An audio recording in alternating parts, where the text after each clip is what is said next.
Welcome all to NFL Pub Hub right here on Pub Sports Radio. A giant NFL Week 15 awaits. Thank you guys all for joining us. We got Flea Mathis in the house. Justin McKelvey's dropped his stacks plays of the day. Kelsey over 49 receiving. Chase 100 plus receiving yards for Justin McKelvey. Omar Goddard joining us from France. It is great to see you, Omar. We have a huge Sunday ahead. The roller coaster ride begins in an hour and 58 minutes. Toby Lane, Bills money line, Chiefs money line, Ravens money line, road favorite in a rematch after losing the first home game. A home matchup, being a home favorite is a must bet. We got the Patriots for Kripke, Hino Ball, Pacheco de Gallo, Robert McCormick in the house, the wager detective Ken Mizrahi, Agent Parlay, Ronnie Lofton. Great to see all of you guys. Philly Eagle Flyer ready to get to work. Curtis Berry, Wine Time Sports, Bo Jackson. Ooh, we have a great show. Bobano hitting leadoff for us. Bobano coming off one of the finest weeks in NFL Pub Hub history. We're season 5. He is our season 2 champion. He's coming off a 10-1 plus 8.8 unit week. Our friend Ian Cameron. He has been in first ever since the end of week 3. And he is currently up 29.15 units. He's hitting leadoff for us. We have Billy Brisbane, who now finds himself ranked second in NFL Pub Hub. He's only had 4 shows, and he's been great in them. 11-6 plus 5.43 units. So Bobano, Brizzy, Morgan, Spooner, sports scientist Jacob, LJ from H-Town, the Nuke Worker. We have TJ, Dutch Boy Fresh, and Jose Bouquet closing it up for us. Great to see all of you guys. We got the Goracle, Rob Free in the house. Man, Bear, Pig, Wagers, all of you guys. It is wonderful to see you. It's been an interesting week here. First off, I've started 0-2. That's happened a few times throughout the season, and I've always climbed out of it. Dealing with it again. I don't like it. I have 17 bets open here. I have Cleveland, Chicago first half under 20, full game under 39.5. I have the Bears double result. I have the Bengals plus 2.5. I didn't want to bet it early in the week. I didn't want to bet it last week. I just felt like I had to press the button. I should have waited this time. It's a 3. Clearly, it's a public side, and the sharp side's the Ravens. Clearly, the market's concerned about Ravens action. Chiefs double result plus 120. I'm on the Chiefs Chargers first half under 21, full game under 42.5. I'm on the Bills. I'm on Arizona Houston first half over 20.5. Arizona Houston full game over 42. I'm on Detroit LA Rams first half under 27.5, full game under 55. I'm on Carolina New Orleans first half over 20.5, full game over 40. I'm on the Niners minus 12.5. I'm on the Colts Seahawks full game under 42.5, and I'm on the Vikings plus 6. Nothing. 17 open bets is par for the course. Probably around my average for the year. The interesting thing is I have 8 bets that I've been staring at all week that I haven't been able to pull the trigger on. I've created a reason as to why I shouldn't bet it in each spot, and that's so I haven't bet it. It's usually I would have pulled the trigger on a few of these. Maybe I still do after the talking it out with everybody today. But these are the bets that I've not moved on that I want to move on that I haven't. 8 of them. Bears minus 7.5. Well, I already have the double result in the unders. Baltimore, Cincinnati, first half under, full game under. This line hasn't moved. It's been sitting here at 51.5 all week long. It did go to like 50.5 or 51 for a cup of coffee. I just sent Spooner a message saying, I bet you the final score is 27-24. And it, cashes by a half point. Do I want to make a bet that's I think is going to cash by a half point? No, I feel like that's the sharp side. Eagles minus 12.5. I've been staring at it all week. Went down to 10.5, came back up to 12.5, 12. It's just so public. I haven't moved on it. Minnesota, Dallas, first half under, full game under. I'm on the Vikings, so I think that correlates with my action. The Dolphins, it looked better at plus 3.5. I'm using them in the contest, but at 3, we know TJ Watt's out. And then the Commanders. I've been staring at the Commanders all week. So I've just been staring at these spots all week long. These 8 and haven't moved on them. Notables for today: Brady Cook starting at quarterback for the Jets. Kenny Pickett starting at quarterback for the Raiders. Marcus Mariota starting at quarterback for the Commanders. And for all of us gentlemen in our mid-40s, our hero, Phillip Rivers, has arrived. Our overweight mid-40s hero. We're, instead of being excited about Philip Rivers out there, we're worried sick about him. We just want Philip to come home tonight after the game. We just want him to walk through that door standing up. All right, let's get to work. Let's bring on our first guest. And good God, when it thought this man could not be any hotter, he goes 10-1 plus 8.8 units last week, sitting 85 and 50 plus 29.15 units. Please welcome our guy, the star of the Ice Guy, star of the NBA OG show, star of Hitting the Books YouTube channel, Mr. Ian Cameron, to the show. Bobano, how are you? I'm doing great. Like I said, I can't even express what kind of season it's been. It's been amazing. But like I said, we got to keep it rolling. We got to finish strong, and hopefully we can keep it going today. We believe in you, Bobano. Thank you guys all for joining us. It's wonderful to see all of my friends, all these cappers I work with day in and day out for years in the chat. Thank you guys for joining us. Ian Cameron, let's roll. We start. Let me get this. I'll make sure I've got it all here. Okay, here we go. Let's roll. We start with the Las Vegas Raiders, 2-11, 1-5 on the road at the Philadelphia Eagles, 8-5, 4-2 at home. We're at Lincoln Financial Field in Philadelphia, Pennsylvania.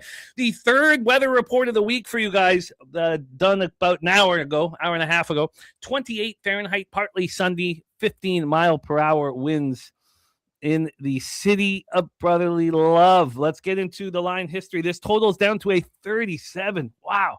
Opened up at 40. We've dropped 3 full points to a 37. And then let's get to the side, because I've been staring at the Eagles all week long. It looks like, 13s are now here. This opened up at 12.5, dropped down to 10.5. Now we're at a juiced 12.5. When we get to the cash flow for Ian's first game, we have 84% of the tickets and 82% of the cash on the Philadelphia Eagles. That's a little more comforting, because it was 91 and 92 just last night, and it was 90s, throughout the week. And I think they're going to smash and grab, but I still find a lot of – I'm hesitant. Because it's so public, but it's less public now.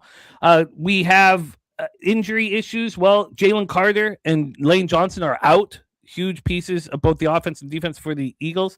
For the Raiders, Geno Smith is out, which means it's Kenny Pickett trying to get his rebenga. Colton Miller out, Alex Bachman out, Jeremy Chin questionable, Jordan Meredith questionable, Ian Thomas questionable, Jordan Meredith center and guard, Jeremy Chin safety. They're expected to give it a go. Take it away, Ian Cameron, game one on the list.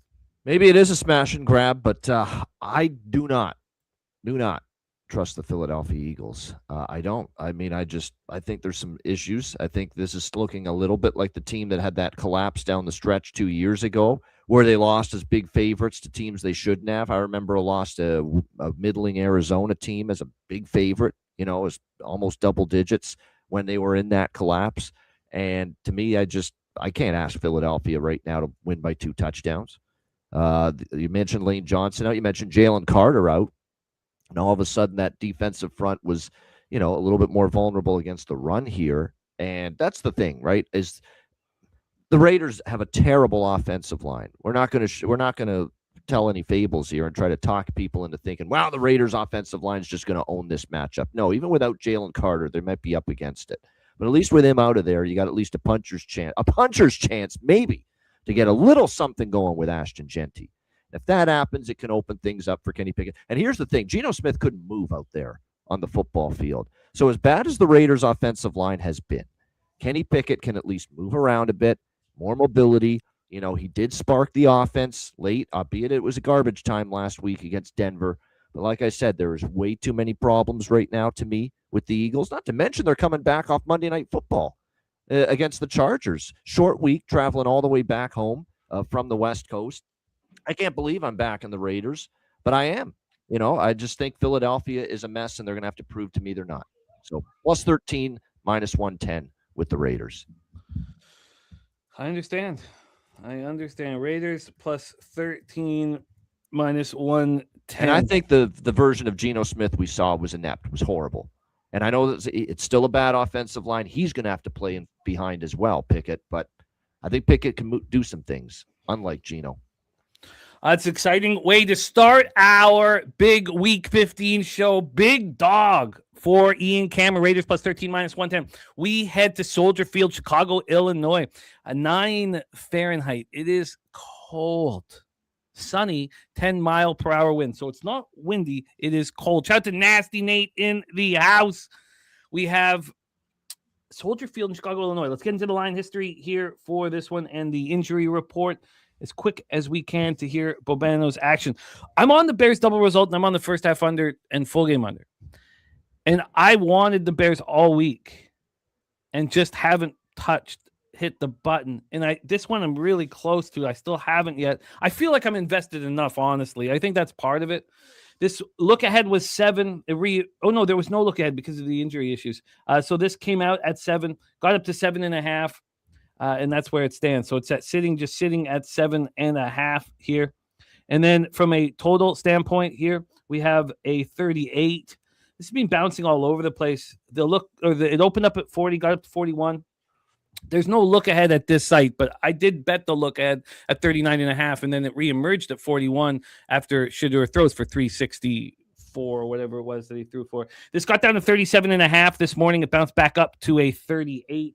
When we get to the cash flow for this spot, we have 70% of the tickets, 66% of the cash on the Chicago Bears, 62% of tickets on the under, 73% of cash on that very under. And again, every time I talk about the offensive line here for the Browns, I want to bet the Bears.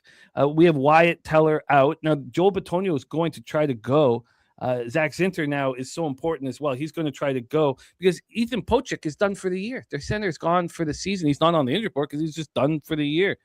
Njoku's out, but Fannin Jr. is taking over that number 1 spot. Kyler Gordon out for the Bears. Odunze expected to give it a go. At least that was the last I had heard. Bobano, take it away. So you're on the Bears double result. Well, what we can hope for in this game is Chicago leads at half and Chicago wins the game, by a touchdown or less, because I'm on Cleveland here, +8, -110. And all the concerns are well documented with Cleveland's offensive line. That's the biggest fear I have. It is a mess. It is a big-time mess up front. Multiple starters either banged up or out for this Browns offensive line, with a rookie quarterback starting behind that offensive line on the road. All of that's a concern. But you're talking about all-time cold here at Soldier Field. I don't know if Caleb Williams is going to react to that all that great. We'll have to wait and see. That last week was a little bit misleading. Tennessee had, some block punt that set up a short field. There was also a defensive score, special team score in there. The Cleveland defense didn't play as badly, as that final score against Tennessee would indicate here in this game. And this is the first time Chicago's been laying more than a touchdown all year. So let's see if they're ready for it.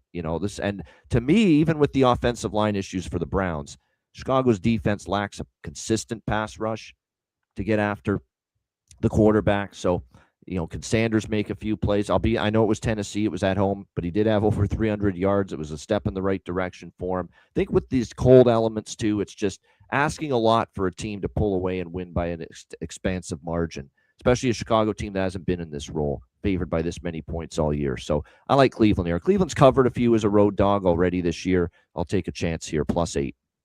+8. This is Shedeur's first real road test, and it'll be very interesting to see how he handles it. The Vegas game we didn't really count. Remember, he played in Colorado at college, so cold weather, he's experienced some of it. Yeah. Bobano's right about that. Noise-canceled score last week was 34-22 Browns. Was the noise canceled score according to Pro Football Focus. Bobano on the Browns +8 at -110. We roll on a big one here at Gillette Stadium in Foxborough, Massachusetts. 31 Fahrenheit, light snow, 7 miles per hour, 12 mile per hour winds at the end of the game. So the wind is going to pick up throughout the game. Very light snow throughout with the wind picking up. That was the noise canceled score, Dizzy. 34-22 for the Browns last week in that loss to the Titans here, according to Pro Football Focus. We're going to go into this Bills-Patriots spot. Foxborough, Massachusetts. Patriots 5-2 at home. Those 2 losses were long ago. I have moved on the Bills. Yes, I'm nervous, and I'm nervous about the spot here. There are 2 with the Broncos and the Patriots at home not getting respected. It's a very interesting situation. Now, I'm not fading the Broncos, although I have many colleagues that are. And I am uncomfortably fading the Patriots here. This total is a 49.5. The look ahead was 47.5, reemerged at 47. And then it immediately got bet up to 49.5. It's a big move. It's a big move. That was with limits, so must have been some respected gamblers betting that over. From a side perspective here, wow. Ooh, I didn't think I'd see this. Bills are now a -2 juice to them. Yep. Wow, that's a big move. Wow. So this was a pick'em just a few days ago.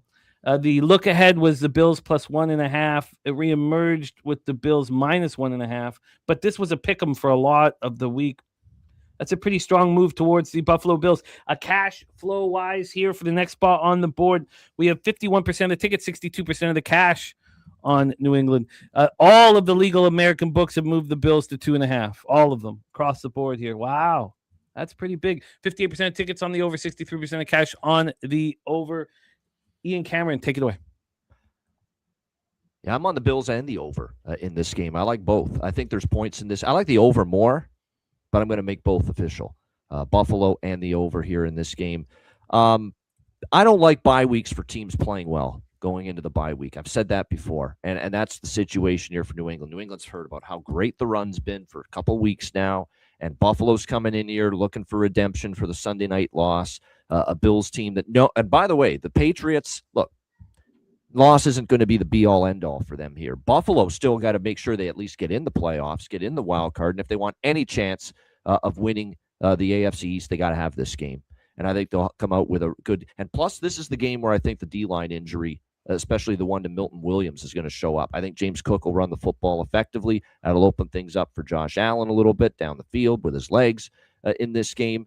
New England, too, on the offensive line, still without Will Campbell. I still think New England's going to move the football because that Buffalo defense is still problematic, in my opinion. But they do get Joey Bosa back, which is significant on that defense. And plus, they get Spencer Brown back, the right tackle on the offensive line, Buffalo, which is significant as well. So that offensive line should be as healthy as they've been in some time. So I think there's points as well. The weather's not too bad. A lot of places have cold and wind today. It's going to be light wind, maybe some flurries, but nothing significant. It's not going to be very cold in New England, so I think there's going to be points here.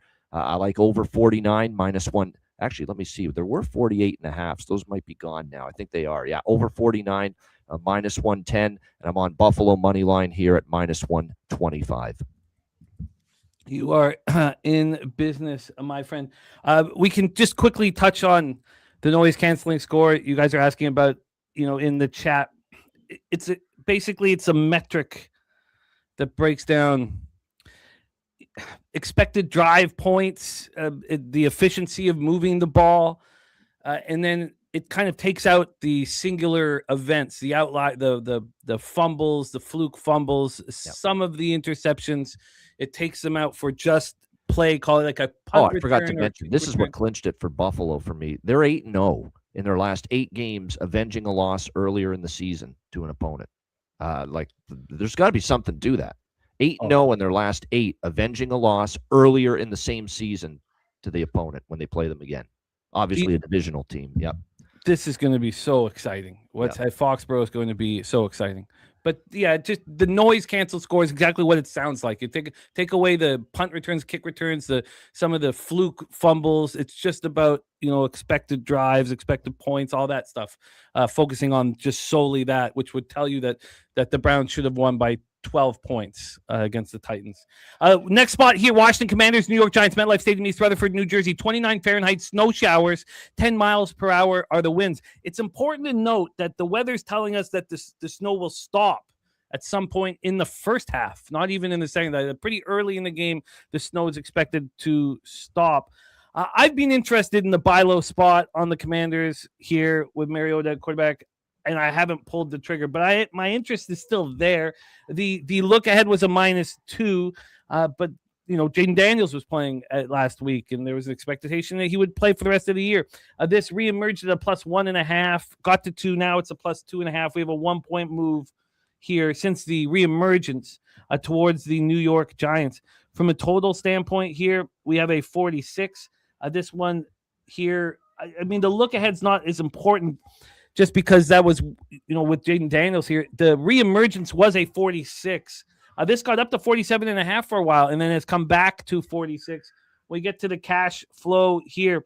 We have, here we go. Sorry, 66% of the tickets, just 50% of the cash on the Giants. 59% of tickets, 53% cash on the over. Here we go, Ian. Commanders, Giants, take it away. Yeah, this is they're very interesting, right? You got two teams that are out of the playoffs. Giants are off a bye week. Maybe makes you think maybe we got to bet the Giants. Well, first of all, I'm not laying anything with the New York Giants as a favorite. That's number one. And number two is I like these spots where we get a team not only off a loss, but off a shutout loss. Like they got blanked last week by the Minnesota Vikings, 31-0. Absolutely shut out in that game last week. And Jaden Daniels, of course, played, and he struggled. And I snickered. I chuckled when I looked at the line movement in this game, which put the Giants as a favorite when it was announced that Marcus Mariota was going to start for Washington. Have you guys watched Marcus Mariota this year? He's been good. He's playing well for this Commanders team. He played well in Atlanta in that game. He moved the football up and down against the Falcons. I know because I took Atlanta and took an L in that game with Atlanta, and Mariota was great in that. Or did they win that game? No, I think they did. They did win that game against Washington, but Mariota played well in defeat. And then we saw what he did against Denver Sunday Night Football a couple weeks ago. He was awesome, against a really good Broncos defense. So this idea that it's a downgrade from Daniels to Mariota, not this year, that's a bunch of nonsense. Mariota's played very well for this Commanders team. Long-term angle says that teams off a shutout loss are a good bet the next week, especially when they're an underdog. And that's exactly what we've got here with Washington. I think they'll move the football against this bottom-tier Giants defense. Like I said, there's been no issues for Mariota having success leading the Commanders offensively. I do think the Giants will score. This is still a lousy Washington defense, and Jackson Dart, at quarterback. I think the Giants can move the football. They usually can most weeks. They score points since they give up points. That's been the issue for the Giants. So I'm on two bets here. Commanders plus 2.5, minus 105. And I'm on over 46 here as well, minus 110. You are in business. Let's roll into our next spot on the board. Panthers Saints, Caesar Superdome in New Orleans, Louisiana. Panthers 3-4 on the road with a chance to get their hands on this division that's been held by the Buccaneers for so long now. Of course, these two Buccaneers-Panthers meet twice over the last 3 weeks here. And as you guys know, I am an underbetter. 90% of my totals are unders. I hit the first half over and the full game over. This total did not make sense to me at all, being this low. These teams are changing. The look ahead was 39. It reemerged at 39.5. It's now 41.5. I mean, it hasn't moved up that much since I bet it. I did get the 20.5 for the first half and the 20.5 and the 40.5. Let me double check that. Maybe it might be 20 and 40.5. I'll double check, but definitely 40.5 for the full game. When we get to the line history here, I've been seeing a ton of love for Carolina all week long. This is an interesting spot for them. A lot of pressure on them. Look ahead was a 3. Reemerged at a 3. While it was a look ahead was a 3, it did get bet down to 2.5. Reemerged at a 3. This has spent most of the week here at 2 or 2.5. It came back to a 3 on Saturday, and then it moved to 2.5 about 45 minutes ago once again. And cash flow wise here, and we have Carolina very healthy. The Saints just dealing with the Kamara injury. Really, Reed is supposed to play. The safety is supposed to give it a go for the Saints. We cash flow wise, we have 73% of the tickets, 64% of the cash on Carolina, 54% of tickets, 75% of cash on the over. Circa's still just holding a 41, so they haven't moved it up 41.5 or 42 like some of the other books. Take it away, Ian, my man. Yeah. There's something about this. They're such a young group. They've obviously had a great season, and because of Tampa's loss, they're in position to win the NFC South. They've got the driver's seat now, but there's something about it that I don't fully trust. This is a young team that's got pressure now, right? Now they've got the division lead. Can they handle it? We'll see. Because I lean Carolina. I did not get there with Carolina. I am in a total agreement with you with the over, though. 100%. I couldn't believe it was 40.5 earlier this week. And let's see what the best number is right now, because I know 40.5s are pretty much gone. They're still over 40. Oh, there is at Betway, but minus 115. We'll go with that. Over 40.5. Minus 115 is out there at Betway. We'll use that. These are two offenses improving. Every week I see Bryce Young and this Carolina offense get better. Chuba Hubbard's run the football well enough. The Saints defense has had some injuries, especially at the safety spot. So I think the Carolina Panthers move the football here. And every week I've seen this New Orleans offense, and you could tell Kellen Moore's getting through, and his game plan is effective, and Tyler Shuck's getting better, and he's starting to run now and use his legs a bit more, and he's gotten better.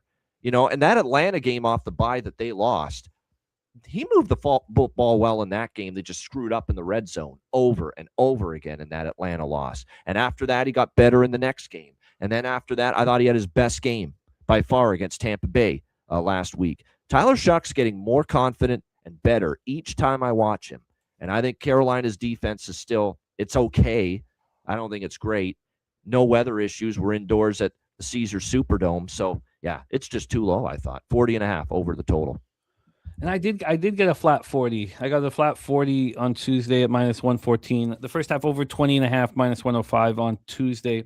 No worries, Craig. No worries, my man. It's all very important to share as much information as possible. Old E in the house saying, let's go Saints. Needs them because there's Bucks. Bucks in a very perilous situation here. And Mark Nick saying Saints have nothing to lose. Playing loosey-goosey with the house's money. We roll on to the next spot, and then Spenny Pennybomb saying Panthers haven't covered or won as a favorite in like 4 or 5 years. Lions, Rams, SoFi Stadium, Inglewood, California. How lucky are we that we get to watch this game? Now, this was the opposite here for me. When this total came out at 51.5, I thought that was about right. 51.5, 52, 52.5, okay, 53. I still think that's about right. And then it keeps climbing and climbing and climbing. And at what point are you like, has anybody seen how good these two defenses are? These two defenses are better than their offenses. And now we have a 55. I thought that I timed it perfectly. I took the first half under 27.5, full game under 55. I was like, well, this will come down to 53.5. Shouldn't it? Right? Shouldn't it? Well, at least it hasn't gone any higher. I guess so. It hasn't gone down, but it hasn't gone any higher either. And it I guess so. The Rams are a -6. That's a pretty tough 6, although it did get to 6.5. The look ahead was 4.5, and then it reemerged at 4.5. So it's a pretty big move towards the Rams. I'm not on the side in this. We all know what's Thursday night. We're all ready for Thursday night in Seattle. This is a tricky spot, man. And then we have this. Oh no, there's one offshore that's had the 54.5 there all week, and I don't care what they have. I don't really respect it. But Boban is right. It hasn't gone down, but we're sitting here at a 55 -111 to the over. When we get to the cash flow here, we have 56% of tickets, 61% of cash on the Rams, 65% of tickets, 58% cash on the over. Ian Cameron, take it away. Yeah, I hate to be oppo of you, but I am. I'm on over 54.5 here, -115 in this one. I mean, the Lions, their last 3 indoor games, 61 against the Giants, total points. 55 on Thanksgiving against Green Bay, 74 last week. Big scoring. Kirby Joseph out. Brian Branch out in the secondary. I mean, that's not a great secondary anyway, and now you take those 2 guys out. And now I know next man up, and Dan Campbell, believes in that. But boy, oh boy, how much more stress can you put on that secondary when you got to deal with Puka Nacua and Devontae Adams and Matthew Stafford? Throwing them the football. So I just think for the Rams, it's a spot for them to probably score, into the 30s against that secondary, which is probably going to have some struggles. And then you look at the Rams, all of a sudden, 2 straight overs for them. 59 against Carolina. That was alarming. See, as good as I think that defense is, that's alarming to see them give up 31 points there in that game against the Panthers. They were much better last week, but Arizona, has got their own issues. They've got skill position people out. They got their O-line that's been hit or miss all year. But the Rams put up 45, and that game flew over the total. It's a high total, but I still went over because I could see 31-28, something like that. So over 54.5. You are in business. Then we have Titans, Niners, Levi Stadium in Santa Clara, California, 52 Fahrenheit, mostly sunny, 1 mile per hour wind. We have this total at 44.5. It's the over that I've been looking at quite a bit. It's over that Kyle Kerms is on. This look ahead was a 43, and it dropped down to 42.5 in the look ahead market. It reemerged at 43.5. It's now at a 44.5 at a pick'em. From the side here, we have the Niners -12.5. I moved on the Niners -12.5. This line hasn't moved very much. It's similar to the Eagles line, except It's just that it hasn't moved where it is now. But that Eagles line went down 2 points and came back. Like there was a clear move by the books at one point towards the Raiders. There's never been a move towards the Titans. And why would there be? We just talked about the noise-canceled score in that Browns game. They got very fortunate. They got very lucky. The 49ers are coming in off of a bye. I think they picked their number. So if they score 30 points, should you cash the over 44? Probably yes. If they score 27, do you cash the over 44? I'm not so sure.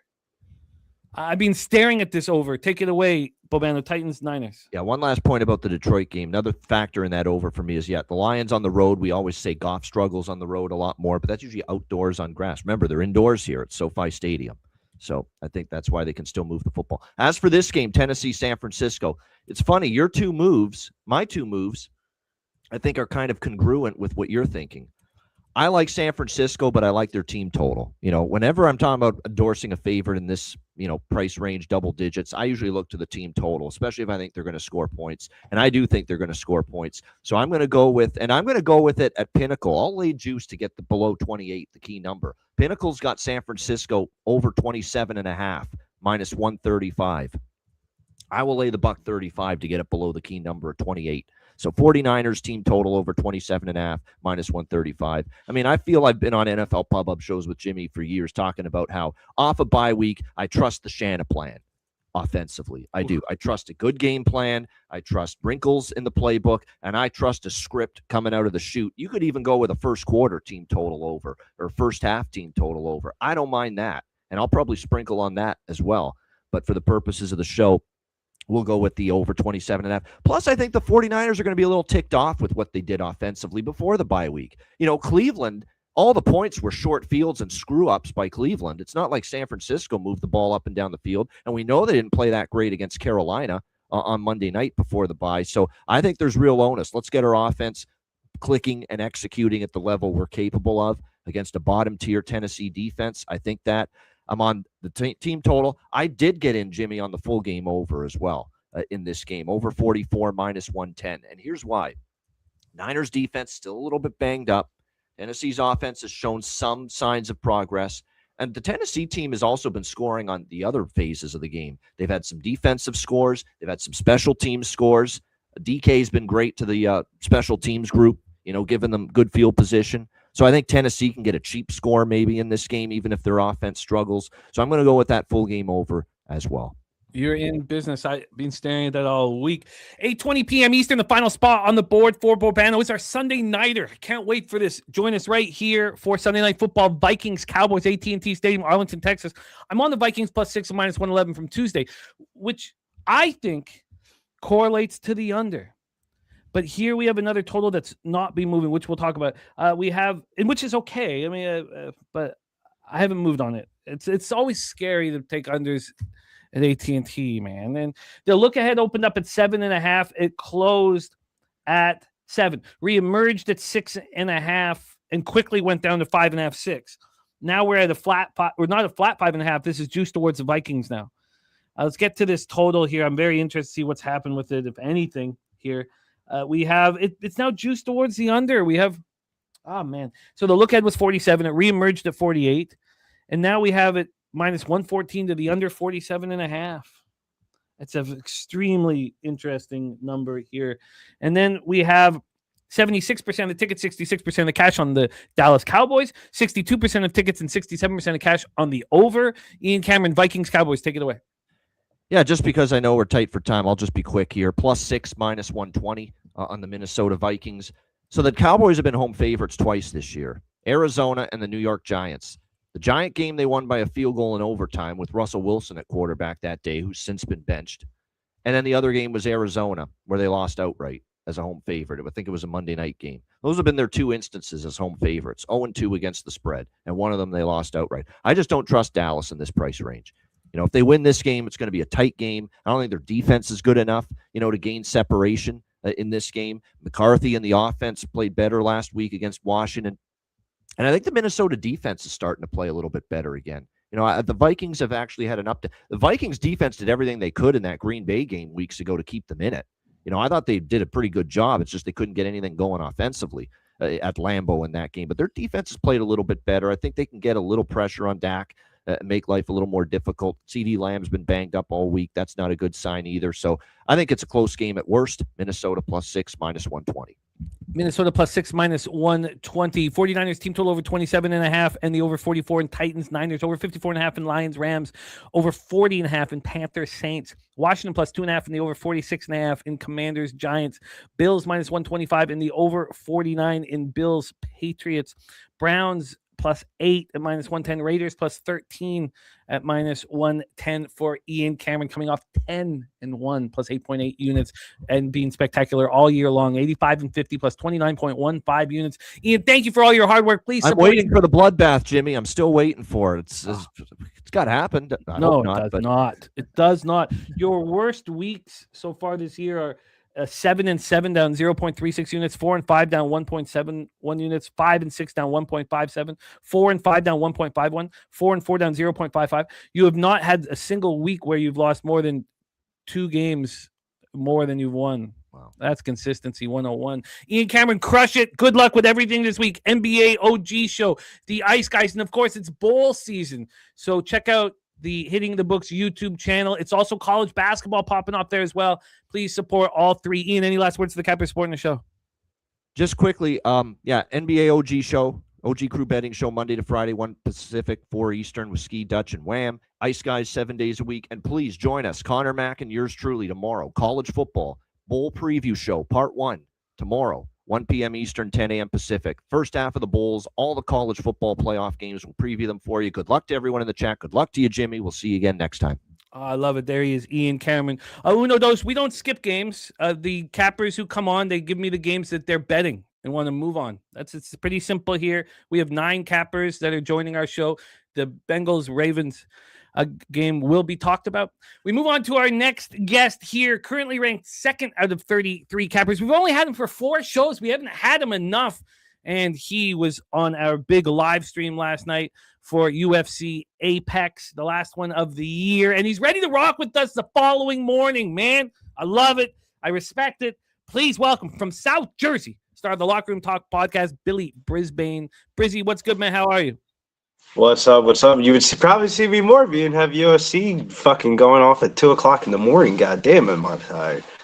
You fight the good fight. Now, I hope you are richly rewarded here. Richly rewarded. I will get into that in a second, Chambria, but let's get started here with our guy, Brizzy. And KP, K. Paul VIP in the house. Respect. Nice to have you back in business.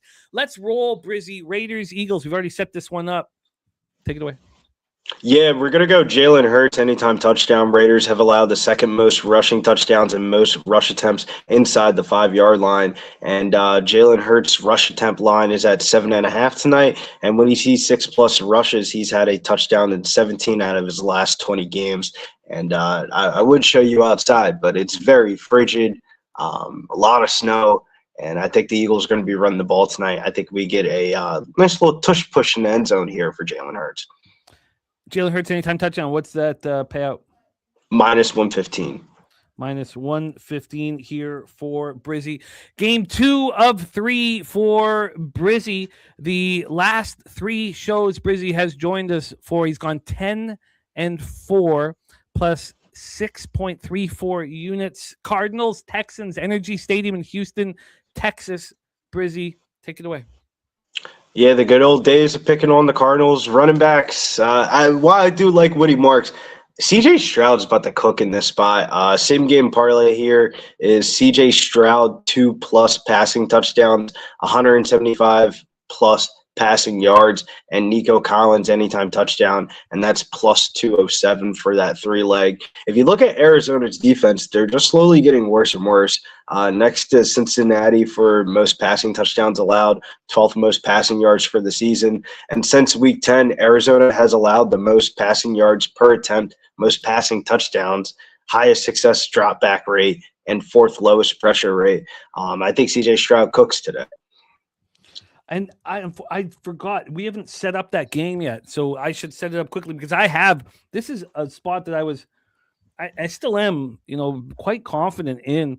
I've moved on overs, and again, as you guys know, I don't bet many. I've moved on overs here in this one. I think there's two things that are going to happen in this spot. Now, the look ahead was 42.5. It reemerged at a 42. It's back at 42.5. It just moved to 42.5 here at this book just a little over an hour ago. The Texans have been playing in very high-pressure, stressful games over the last 3 weeks. Very stressful. Now they get this Arizona Cardinals team that's absolutely destroyed by injuries. Their defense is a mess. And I think that the Texans are going to be able to have a get-right game on offense. And I also fear that their defense won't be as locked in against this poor squad. It's hard to stay focused and stay, they just played the Chiefs. They had to play the Colts in Indianapolis. They had these very tough games. And listen to this injury report for the Cardinals. Of course, Marvin Harrison out, safety Jalen Thompson out, offensive lineman Paris Johnson out, Max Melton, their cornerback out, another safety and Dadrian Taylor-Demerson out, offensive line Evan Brown out, a defensive lineman Bilal Nichols out, Xavier Weaver of depth wide receivers out. They have a bunch of guys who are hurt that we're not sure if they're going to play. They need LJ Collier out there on the defensive line. He might not even be able to go. So just a ton of injuries that they're facing. And what do we know about Brissett? He's going to throw the ball 50 times, no matter who's out on the field. From a side perspective here, this has been moving briskly. We have a 10.5 now. This has been a 10.5 since, last night. The look ahead was a 7. It reemerged at 9.5. So it's only moved a half point since. Here, Williams says Texans in a rout. We have Brizzy on CJ Stroud, 2 passing touchdowns, 175 plus passing yards. Nico Collins, anytime touchdown, plus 207. Brizzy, your last spot on the board here, Detroit Lions, LA Rams. I cannot wait to watch this game. I'm on the under. Bobano's on the over. We have a lot of cappers talking about this game, so lock in. Brizzy, take it away. Yeah, we'll start it off by saying, doing these NFL pop-up shows throughout the years, you would be shocked if you just go 3-0 consistently or 2-1 consistently. You'll find yourself at the top. We're not going to try to get too cute or try to get too crazy. We're just going to try to get a nice little square play through the window here. And this is going to be a same-game parlay of Matthew Stafford, 2+ passing touchdowns, Jahmyr Gibbs, anytime touchdown, and the all-over on the game of 40.5. And that is a plus 103 leg parlay. Usually don't like running those out too much, but we just need to get some W's here on the board, and we'll creep our way up because wait until we get to the Super Bowl episode. Babano, we're coming for you for the halftime sing-along show. I know you're not going to bet that shit. That's going to be a market. We're going to catch up. So we just got to climb our way there, be right there, hit the halftime Super Bowl show, and we'll be right there. We have Stafford 2 passing touchdowns, Gibbs anytime passing touchdown, and the over 40.5. And what was that at? Plus 100 at FanDuel Sportsbook. Plus 100 at FanDuel Sportsbook for our guy, Billy Brisbane. Brizzy, thank you for all your hard work, my man. Get that cash in review. He is on Hurts anytime touchdown minus 115. Stroud 2 passing touchdowns, 175 plus passing yards, and Nico Collins anytime touchdown plus 207. And then the Stafford, Gibbs, and the alt total. And again, 10-4.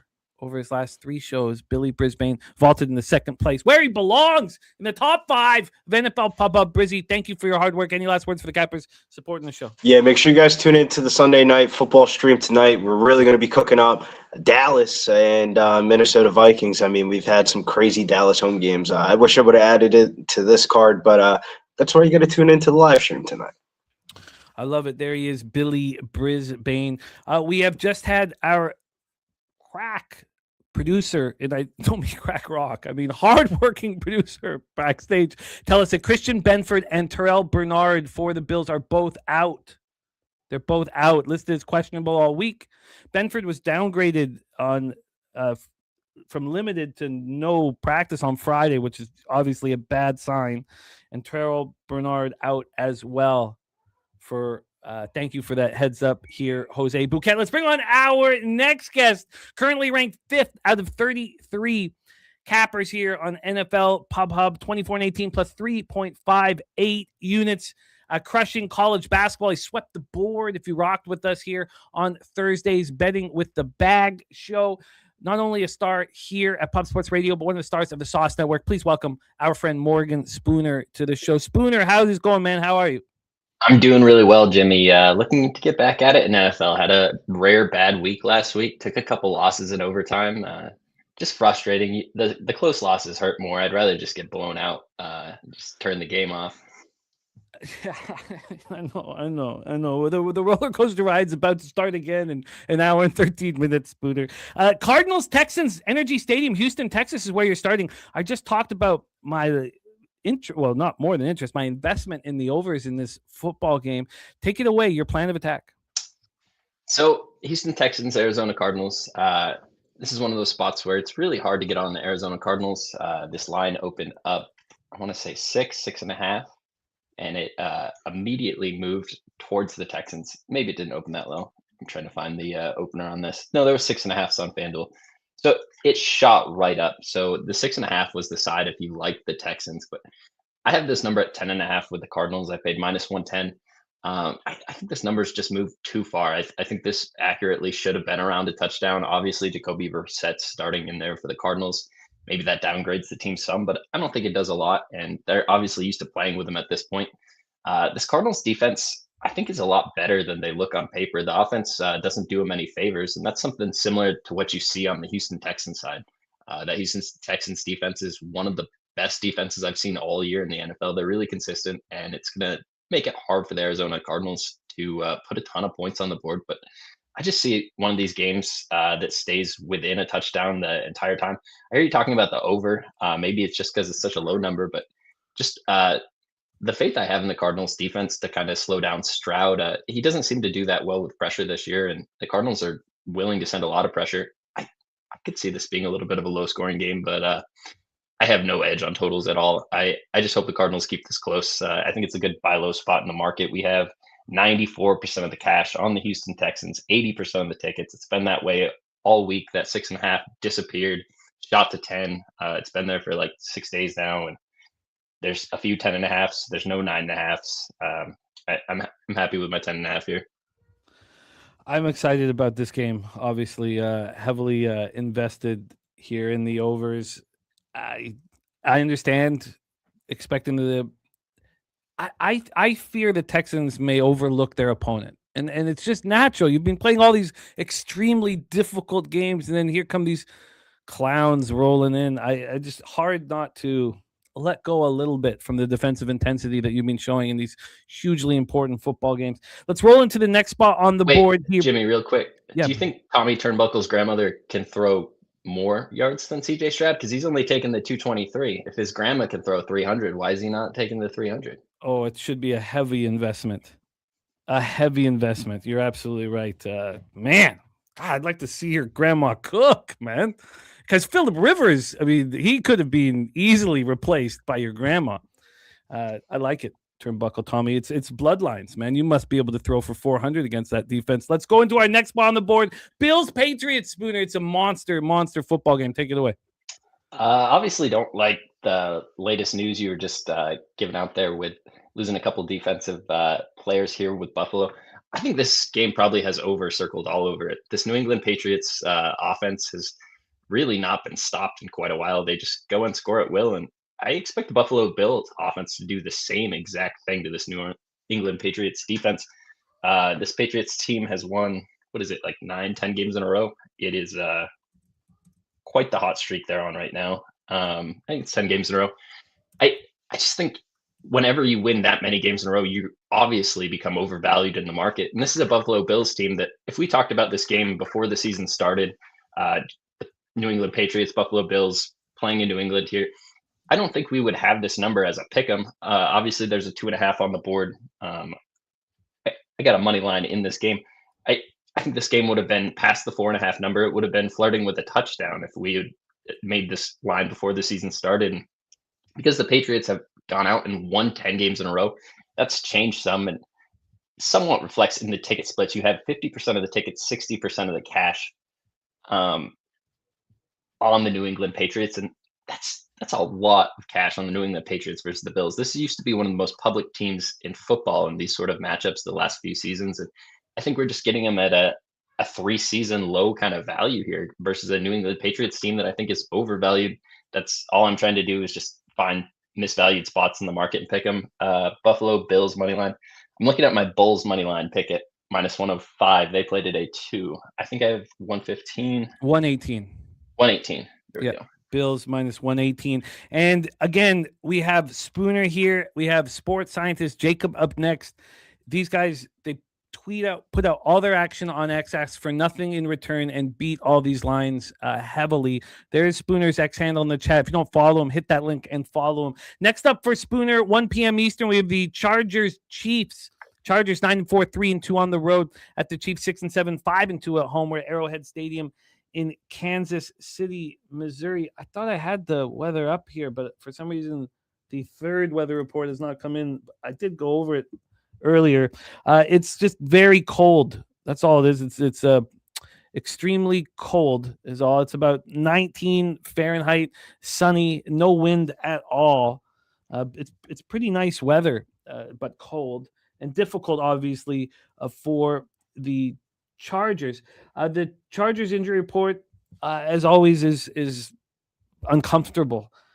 They now have Trey Pipkins out of the lineup, so the offensive line that's so weak gets weaker.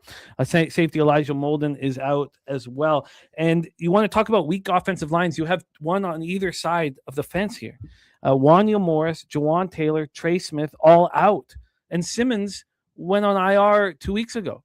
So now you're missing 4 of your 5 offensive line. I mean, it's just an app. Now, one was a replacement, but 3 starters at least. I mean, it's a big problem. And McDuffie's banged up, man. He's going to try to play, but he's banged up. So let's roll here into the line history. We have yet to set this one up here. I have unders in this one. I have the first half under. I have the full game under 42.5 and the first half under 21.5. And when we hear from guys like sports scientist Jacob who bet the look ahead, they're sitting with much better numbers. First half under 21, full game under 42.5 for me. From a side perspective here, this Chiefs are now -6 at -110. Look ahead was 4.5. It reemerged at a 4, a 2-point swing towards the Chiefs. That's big business, man. I know they've cost a lot of people money like myself, but it's a pretty blatant move. Now, I'm on the double result. 52% of the tickets, 71% of the cash on the Chargers. 71% cash on the Chargers. This is a 6 now. Now we've got 5.5s at most of these legal American books. 70% of tickets on the under, 78% cash on the under. Spooner, take it away. Chargers, Chiefs. Chargers, Chiefs. Chiefs look like dog shit right now. Nobody wants to back the Chiefs at all. Losing 4 of their last 5 games to Dallas, Houston, Denver, Buffalo. I mean, this Chargers team looks really good, sitting 9-4 on the season, just beating the Eagles, Las Vegas, Pittsburgh, Tennessee. Like, this team's starting to roll. They're getting a little bit healthier. I think a lot of people are gaining faith in this Chargers team. Obviously, still banged up on the offensive line, as are the Chiefs. Chiefs' offensive line looked terrible last week, and I think it's going to be an adjustment moving forward, trying to figure out how they're going to play. But this is a Kansas City Chiefs team that is sub 500 right now. This is one of the best teams in football that was projected to be before the season. They're sitting 6-7. They're playing a home game versus the Chargers, a team that I think is very overvalued in the market. I bet against them last week. I was still able to get a +3.5 as the game was going on because the Chargers just keep on giving. They give us opportunities to live bet, even if we get the wrong side pregame. And I think the right side pregame is the Chiefs here. You'd have to be sick to want to take the Chiefs and lay 6 points with them right now. And I am sick. Like I would very much want to do that bet that nobody wants to take.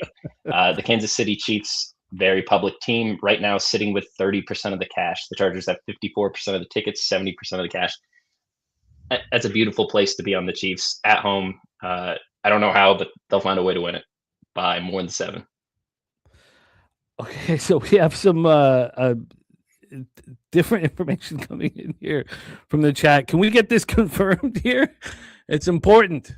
Christian Gonzalez and Chris Rodriguez. Can we find out what the hell is going on, you guys? We need some clarity here from you guys in the chat. Okay, next up we have Colts, Seahawks, Lumen Field, Seattle, Washington, 53 Fahrenheit, cloudy, 8-mile-per-hour winds. God, I'm so excited to watch this game. I I know if it's talk about the sickness. I mean, I feel like I'm under so much stress that it wouldn't be bad just to point my finger and laugh at Philip Rivers for a little bit. But maybe he has the last laugh. Oh man, Philip Rivers here. The look ahead here was 3.5. You'll hear a couple cappers talk about this, and you know, to TJ's point, you know, like how much would Tom Brady be worth in this situation? You know, because we have Daniel Dimes going out and Phil Rivers coming in as 10.5 point swing. I mean, come on. It's crazy, right? Isn't this nuts? We have You didn't have sorry. to see my card to know I bet this game. Oh, I love it. I love it. This total's down to a 41.5. I bet the under 42.5. So I'm here. I'm here involved in a bet. And when we get to the cash flow here, we have 75% of the tickets, 90% of cash on the under. So public, 81% tickets, 82% of cash on Seattle.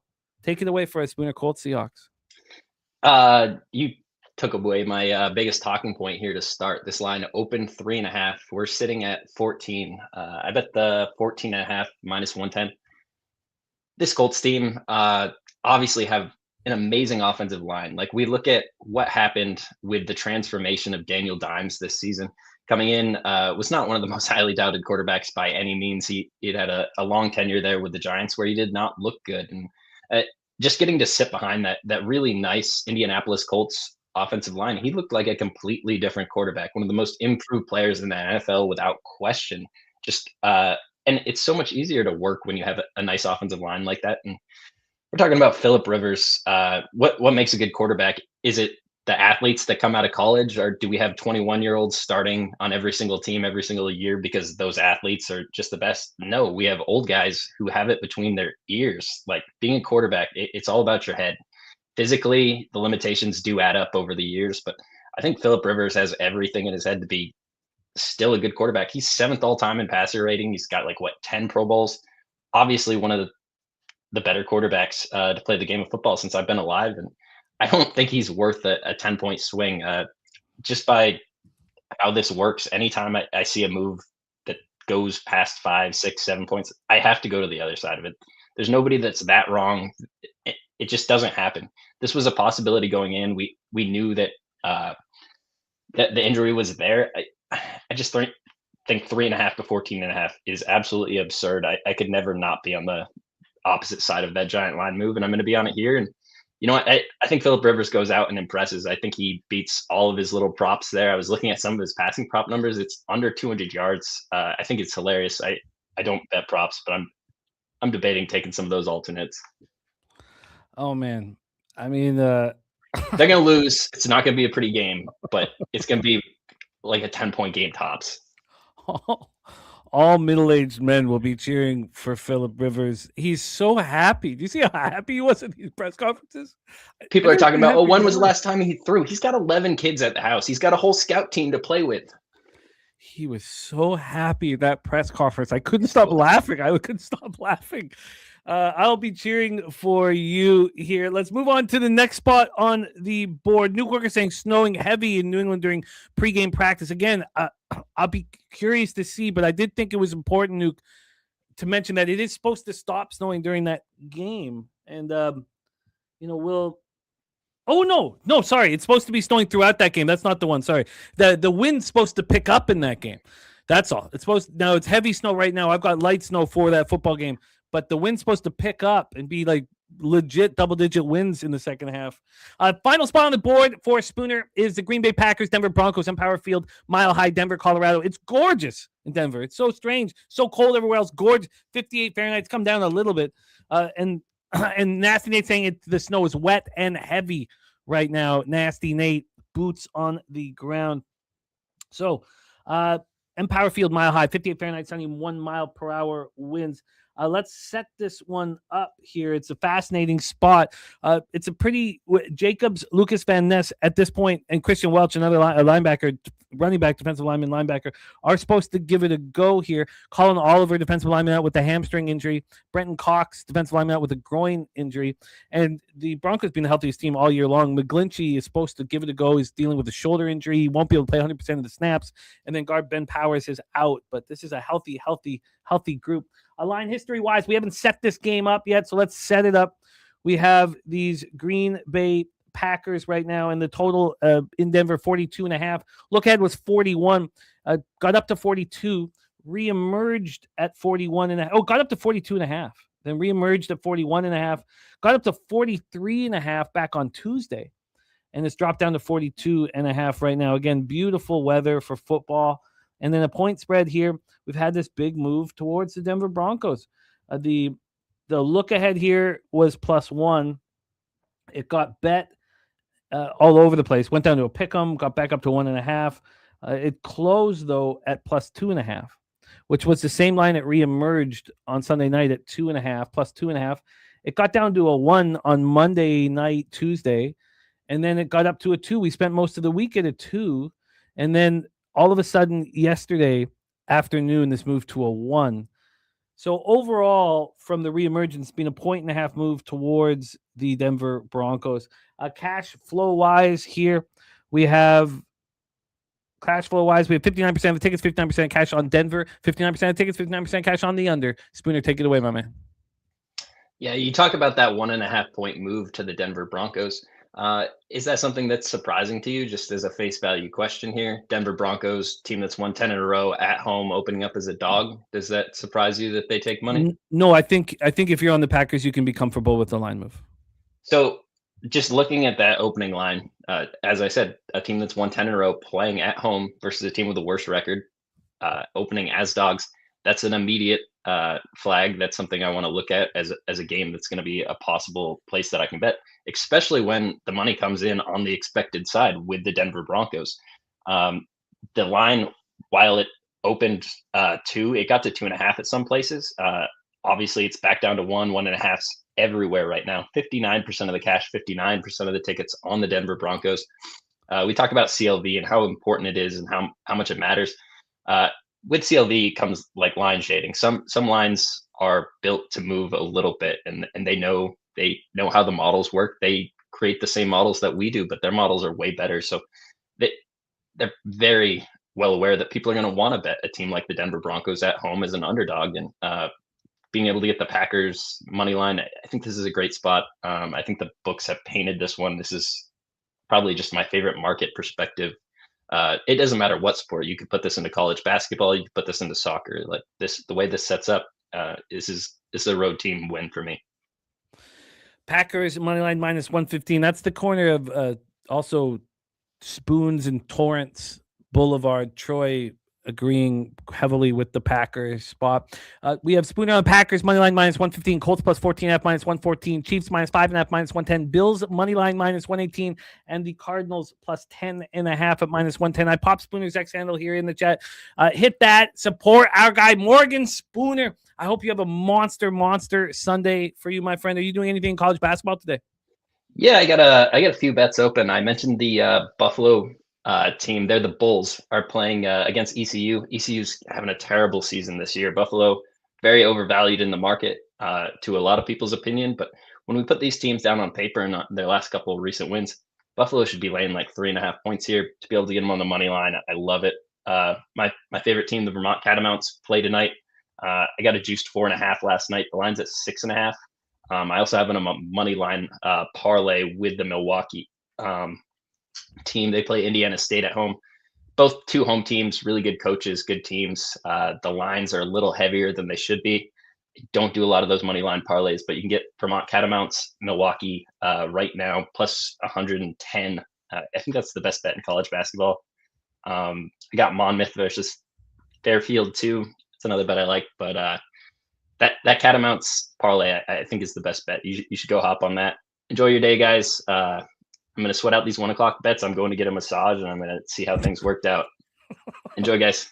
Sounds nice. Sounds nice. My back is going to be riddled with knots, and I'm going to start drinking right in front before the live stream tonight. That's my plan of attack here.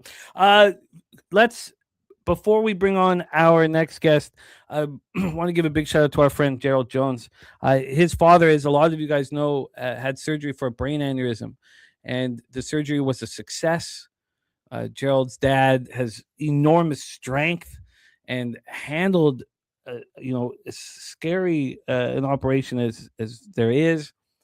He, made it back home, and on Friday, Gerald's dad celebrated his 79th birthday. Back home with his family where he belongs. So to the Jones family, you guys lead by example. We see your strength. If any of us have similar issues that we have to deal with at the hospital, we can think about how you guys have handled it and not wallow, but move forward and get healthy and get back home. So love to the Gerald Jones family. Love hearing about your father. Big happy birthday from all of us to Gerald's dad, who, again, showing great strength and leading by example. Love to the Gerald Jones family. Let's bring on our next guest here. These line moves, I mean, it's, again, you got to get over your jealousy at times in this business when you see a young man like our next guest destroying line moves. You must follow him on X. Because this first game here, he's got 3 points better than me, and I bet mine on Tuesday night. He is delivering, just delivering the goods, and I'm excited to have him on. This is just the third week we've had him on the show. Now, he's been in the black plus units both shows, but he hasn't had that giant day. I think this is the one for him. Please welcome sports scientist Jacob to the show. Jacob, how are you, my man? I'm doing great. We got our first big snow up in the Northeast where I'm at. Today is my little sister's birthday, so shout out to my little sister. Yesterday was my stepsister's birthday too, so shout out my stepsister. Yes, happy birthdays to your loved ones, Jacob. Looking forward to watch you cook here, my friend. So we are going to save your parlay for later. Yeah, very interesting parlay here that I think a lot of cappers are going to like. But and I'll tell you when we're going to drop it. But let's start Chargers Chiefs. We've already set this one up. All of these bets have been tweeted out on X, and I'll put Jacob's, or maybe Jose could drop Jacob's X handle here in the chat while we're rocking, so you guys can follow him immediately, so you can beat these lines too. We have a total and a double result. Now, I'm with you on both of these bets. I got the same double result as you, but your total number makes me extremely jealous. All put out on X, all tweeted out to make official. Take it away, Jacob. Yeah, this out of every game on the board today is obviously you can see I'm involved in this game in 3 ways. It's my favorite bet on the board. So I bet the under 45.5 in the look ahead in the Chargers versus Chiefs game. And it's very much a similar cap as to what you've heard from Jimmy and Troy on Tuesday with Bankroll Blitz. I mean, the Chiefs are one of the best home defenses in all of football, and I don't think people realize that. There's been one game this season that has eclipsed 45.5 points in Arrowhead, and that was the first home game for the Chiefs against the Detroit Lions, who have the best offense in the entire NFL. Last week, they held the Texans to 20 points. I mean, the Texans shouldn't even have had 20 points. You saw Andy Reid go for on 4th down on their side of the field. They held the Colts to 23 point. The Colts to 20 points. The Commanders to 7 points, and then the Chargers defense on the other side. They've played great all season as well. But I more want to fade the Chargers. Jacob, we're losing you here. We might need you to do. Let's get Jacob to do a quick refresh here. Get him set up here. Maybe we could just pull him out and bring him back in. We might need to do a full refresh. Let's see. Jacob, let's hear you. Am I good? You're good now. Yeah, you're back now. Okay, let's forget where I was at. Sorry. No worries. Keep rolling. Yeah, last week the Chargers obviously coming off beating the Super Bowl champion Philadelphia Eagles. Heartbreaking loss. I was on the Eagles there. They scored 22 points despite the fact that Jalen Hurts threw 4 interceptions. Herbert did not look good. The only thing he did was beat them on the ground. The game before that, the Chargers have got – I mean, look at the Chargers' schedule. They faced the Raiders. Congratulations, you scored 31. When they played Pittsburgh, they scored 25. The Titans, they scored 27. But when they got to see formidable defenses, like I said, they scored 22 points against the Eagles despite the fact that Hurts had 4 interceptions and 6 points against the Jacksonville Jaguars. I mean, I can go down the list of the Chargers. I mean, I know it's been a team you've wanted to fade all season. And you already brought up the weather. It's going to be cold in Arrowhead. I just don't see this game eclipsing 45.5 points. I know it's Patrick Mahomes and Justin Herbert, but Herbert is not at 100%. And we didn't even talk about the injury report. The Chargers offense is just banged up. All right, we need a refresh here from Jacob. Jacob, do you mind doing a full refresh on your computer? Just a refresh, get you back in business. But we have Chargers, Chiefs under 45.5 minus 115. Then we have the Chiefs double result at plus 120. Next spot on the board here for sports scientist Jacob is Cardinals Texans. Let's get Jacob back in here. Jacob, let's hear you. I'm so sorry. This stuff happens. Don't worry about it all. We're at Energy Stadium in Houston, Texas. Now, I am bullish on the overs, but I completely understand your plan of attack here. So take it away. We have a team total here for Jacob. Yeah. I know the look ahead line on like rec books for this. I know people holding like Texans minus like 7.5 tickets or whatever. I do think the Texans win this game. I would actually be with a lot of the other cappers on the 10.5 actually with the Cardinals. Personally, Jimmy, I think this. Yeah, we have a tough spot here with our guy Jacob. Maybe we could, maybe he should do a full. You know what? Why don't we skip Jacob for now and get maybe Jacob do a full. Turn your computer off completely and come back on. We'll bring on our next guest. I don't think LJ is supposed to be next. Okay, no, we're gonna try with a refresh here with Jacob from a phone. Let's give this a try here. One more try here for Jacob. How we doing? You're cloudy. Now you're cloudy. I switched computers, so okay. I apologize again. So no worries. We can get through the cloud. Let me go rapid fire now. I bet the Cardinals team total under 17, juice on that minus 136. So I took a 17.5 and a 16.5. We're looking at the Houston Texans defense here at home. They just went in the Arrowhead and held the Kansas City Chiefs to 10 points. They held the Indianapolis Colts to 16 points.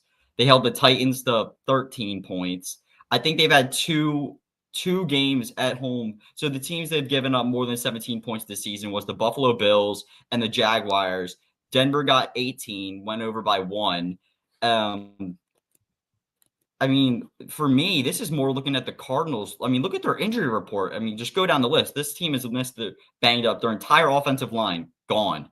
You saw what the Texans' defensive line was able to do to Kansas City last week when they had a banged-up defensive line, held them to 10 points. They have their entire running back room gone. Marvin Harrison Jr., gone. You're rocking Jacoby Brissett at quarterback.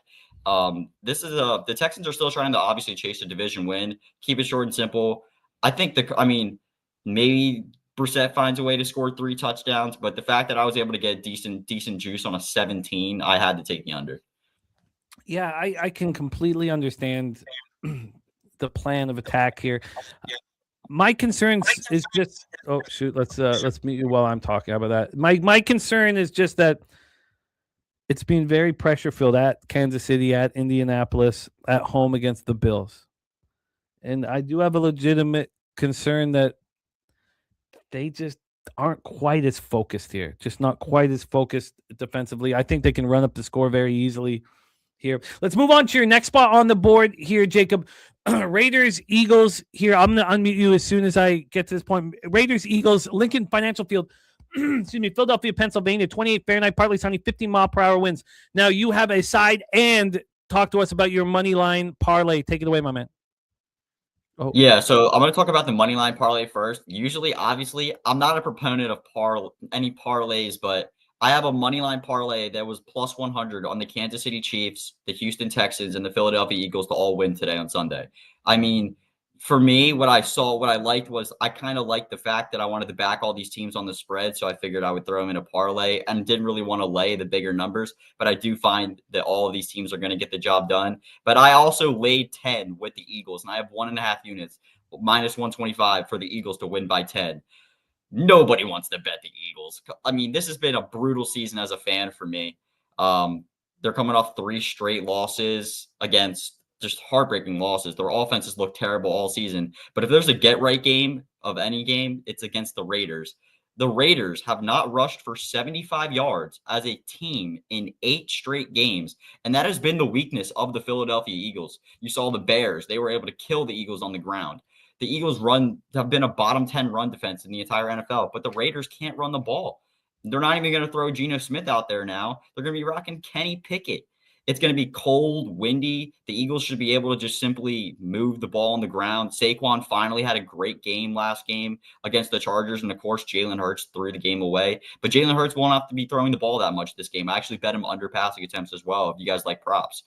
I think the Eagles, your Super Bowl champions, will get it done comfortably against the Raiders. I just don't see how the Raiders score, honestly. Yeah, it's cold. That total's dropping very, very quickly. Bobano on the other side, I was very close to joining you several times throughout the week. I've still stayed on the fence. Philadelphia -10, Kansas City, Houston, Philadelphia moneyline parlay +100. We roll into Panthers Saints. We got to speed it up a little bit. Jake, we're falling a little bit behind. Take it away for your plan, Panthers Saints. I could have chosen a bunch of other games to talk about that I have decent lines with, but I think this is a Jimmy special for me. Jimmy, you're a big proponent of talking about psychological spots for backing teams. The Carolina Panthers just watched the Tampa Bay Buccaneers lose to the Atlanta Falcons. If the Panthers win their next 2 games, they'll clinch their division they'll win their division for the first time since 2015. And if you guys remember what happened earlier this season, this is a revenge game for the Panthers. They went into they played the Saints this season at home, and I'm pretty sure they lost 17-7 outright. They looked terrible in that game. The Panthers are coming into this game. Their offense has been it's been like an up and down season for the Panthers, but they're coming in fully at the healthiest I think they've ever been. I think they have their entire offense healthy, and I think maybe they have one. I don't have the injury report in front of me now with my computer, but maybe one injury on the defensive front. And the Panthers just have so much more to play for than the Saints. And everybody in the chat, I don't have the chat open right now. They're probably telling me that the Panthers have not won as a road favorite since like God knows when. I think that this could be their due. This is their first game. They're going to cover the spread here. They're going to wait. They're going to beat the Saints by 10 like the Saints beat them. Yeah, that was a wild game. 17-7 just about 6 weeks or so ago. We have Jacob on Carolina -2.5, -110, and then doubling down on Carolina moneyline. Let's talk about the final spot on the board. This is music to my ears. I hear our guy TJ saying that this total is dropping. I'm sure. Oh, yes. Okay. Okay, good. Yes, it is. All of the legal books dropping it now to 54.5. Some are juicing the under 54.5. I would like to see a 54. This is finally happening. Finally happening. We've been waiting all week for this. Take it away for us. And this wasn't a spot where the look ahead was in play. You had to wait, like all of us, for how high this got up to, and then hammered it at the perfect time. Take it away, Jacob. Lions Rams. That's a big thing with the look ahead lines. You obviously want to know if you're kind of wanting to wait on a line or betting, thinking moves in your favor. But I'm with Jimmy here and a couple other cappers I know. I'm on the under 55.5 at -115. First to begin, there has not been a single game this year that's hit 56 points at the Rams in a Rams home game. And I know that it's Jared Goff and Matthew Stafford and these high-powered offenses, but these defenses on the other side are just not even bad either. The Rams have the 3rd best defense in the NFL. And I know the Lions, I kind of lean toward the Rams side a little bit on the spread. The Lions defense is not terrible, but I think the main thing at play here is both of these teams are going to be totally comfortable trying to just run the ball. The Detroit Lions, you see it, Jahmyr Gibbs, David Montgomery, they're not going to want to put the Rams back out on the field. Dan Campbell is going to be happy to just try to run the ball as much as he can.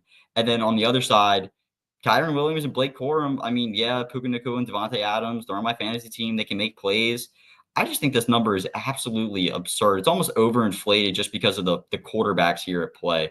I also am on that first half under what am I on? First half under 28.5. I paid juice -131. 4 touchdowns in the first half. That's got to be the highest first half total we've seen all season. Well, it's crazy. It's crazy. Now we have Bobano still on the over. There's still cappers that believe in it, but I'm right with you. I just popped sports scientist Jacob Xhandel here in the chat. Hit that link. Support our guy Jacob. He's on the Lions Rams under 55.5. The first half under 28.5. He's on Carolina money line. Carolina -2.5. His parlay: Chiefs, Texans, Eagles. He's on the Eagles -10. Arizona team total under 17. Kansas City double result. and the Chargers Chiefs under 45.5. All the action's been put out on X officially. Hit that link and you can beat these lines with our friend Jacob. Jacob, thank you for your time, man. Any last words for the Cappers supporting the show? Apologize for the technical difficulties. Happy holidays, everyone. I hope maybe I'll be back next week before Christmas, or if there's a show next week. But yeah, I hope everyone has a good Sunday, and I hope the Eagles go Birds. I hope the Eagles get a win. I'm rocking the Jake Elliott jersey today instead of the Cooper DeJean jersey. Nice. There he is, sports scientist Jacob. We move on to our next guest here. Excited to have him back in business with us. He spent most of the year as the top 5 capper. He is top 3 capper for most of the year. He had a rough week 9, and we want to see him get back to where he belongs. Please welcome from Houston, Texas, LJ from H-Town. LJ, what's good, man? How are you? Good, Jimmy. Let's get into it, man. We ain't got a lot of time. So, Cardinals, Texans, your Houston Texans in business. Take it away, my man. Yeah, Jimmy, we're going to take the Texans early. They play their best ball early in the game, first half. I'm going to take the team total over 13.5 minus 115. 11-3 to the first half team total over their last 14 games at home. And the Cardinals have given up at least 21 points in their last 5 games on the road versus the AFC in that first half. So, not only am I going to take that, Jimmy, I'm taking Woody Marks over 77.5 rushing yards, minus 114. The Cardinals are allowing 159 rushing yards in their last 3 games, and they've allowed the number 1 back 7 out of their last 10 games to hit that number. I believe Houston runs the ball efficiently today, get right today, because that is something they need to work on, and this is a perfect team for you to work on that run game. So Woody Marks over 7.5 rushing yards, Texans team total over 13.5 in the first half. 77.5 for Woody Marks, and the team total at 13.5. What was the VIG on the team total? Minus 115. You are in business, LJ. Next spot on the board. Shout out to our guy, Just My 2 Cents in the house, fresh off our big live stream last night for UFC Apex. We have Browns, Bears. We've already set this one up. LJ, take it away. Yeah, let's stick to the Bears team total. Over 23.5, minus 115. They hit that number every home game, and they're 9-4 to that team total over at home so far. So I'm going to trust that they put up points. I can't trust the spread, even though this is Shadour's toughest test so far on the road. They're 3-12 against the spread on the road in the last 15 games on the Cleveland Browns. So they don't play well in this situation. And mind you, the Bears have been running the ball very efficiently, 172 yards last 3, averaging 104 at home. So they're going to run the ball. I believe Browns are going to stay on the field a lot with their defense. They're going to tire them down. And I think the Bears will take the victory. But let's stick to the team total over. The Bears' opponent's team total, 21-4 in their last 25 games. So that's something we can't ignore, man. Bears team total over 23.5. You're in business, which takes us to the link in Philly. Take it away for us. We've already set this one up. How you getting paid in Raiders Eagles? Yeah, we're going low scoring. I see the weather is snowing, so it helps me out to know that I'm going to take the first half under 19.5, minus 105. Raiders 4-11-1 in their last 16 games to the first half under. And the last 6 games, the Raiders coming out of their bye, they're only averaging 6.5 points in the first half. The Eagles, last 5 out of their bye, averaging 8 points in the first half. They only get you to 15, guys. So, hey, I believe that stays under. The weather's going to help that as well. So, both of these teams are struggling, especially the Eagles. I don't trust them right now to put up any points efficient enough to cover that spread. And the Raiders are out of their element right now, man. You played 2 straight division games. Now you're on the road versus a non-conference opponent as a dog. That's not a good situation. So, but let's stick to the total under first half, 19.5. 19. Now, I have no snow for this football game, partly sunny. Anybody on the boots on the ground for Philadelphia? Because there was supposed to be snow today, but according to the weather reports I've been looking at, it's done. Oh, I saw it snowing when Jalen Hurts was walking in the pregame. Well, let's hear. I'd love to hear if we get boots on the ground here. Anybody in Philly can let us know the weather. Because at this point here, the snow stopped, said Weather Detective. I have 9% precipitation down to 5% precipitation here. But we still have cold and windy. 15-mile-per-hour winds, and this total dropping. It says so. The wind is supposed to die down a little bit from 15 down to 13, but windy, cold in Philly. We have LJ on the first half under 19.5. Takes us to Old Man Rivers. Oh man, it feels like he's Santa Claus, and he's going to come in a Santa suit, give out gifts, and tell a story. And they're like, "No, Santa, we need you to play." And he's like, "What?" Take it away, LJ. Colts Seahawks. Well, hopefully Phillip Rivers makes it out alive today, guys. You know, he has a family he has to take care of. So, hey, he's taking a risk to say, but he need that money, I guess. So, hey, I ain't mad at him, but we're going to stick to the points again, Jimmy. That's too big of an up spread for me to try to take Seattle at home. If they're on the road, it'd be different because they're much better on the road against the spread they are at home. But they do put up points. So, team total, over 27.5, minus 125 is what I got. 9-4 to their team total over so far on the year. And they're 5-1 against the spread in the first half at home. Team total over 14.5. So I'm going to stay off of that because I think it may hit that mark to 14 and miss it on the hook. But I think they'll come back in that second half and put up more points. I just believe the Colts defense is going to be on the field a lot today, man. And they're allowing 27-plus points versus the NFC in their last 7 games. So Seattle, you know, they got a nice offense. You know, Jackson Enigma is going to clown today, I believe. But let's just stick to them putting up points, over 27.5. And what was the vig on that? Minus 125. You're in business. Seahawks team total over, which takes us to Empower Field at Mile High, Denver, Colorado. Packers, Broncos. We've set this one up. How you getting paid? Yeah, interesting right here. I had this game circled a couple of weeks because the Packers played 3 straight division games. Now you're on the road versus the AFC. Totally out of your element right now. And the Broncos play well versus the NFC. I don't know if y'all know this. Since last year, Bo Nix 7-2 against the spread versus the NFC. 12-2 in their last 14 money line at home. I believe the Broncos are going to win this game. I believe the Packers are going to be out of their element. They had a good win last week. You know, they had 3 straight division wins. Now you're on the road, like I said, versus a non-conference opponent. Broncos are playing well. Defense is nice, but I'm going to take 2 bets. I'm going to take the money line for the Broncos, minus 105. You give me the plus 1-2, minus 115, money line, minus 105. And I'm going to take the under, 42.5, minus 110. 5 out of the last 7 games versus the AFC on the road, Packers have gone under that 42.5. Denver, 10 out of the last 15 games at home has gone under. 4 out of the last 6 matchups have gone under. Too much for me to ignore. I believe it's a low-scoring game, but I do believe Broncos will win in the clutch, in that 4th quarter. If it comes down to a field goal to walk it off, so be it. But I believe the Broncos win the game.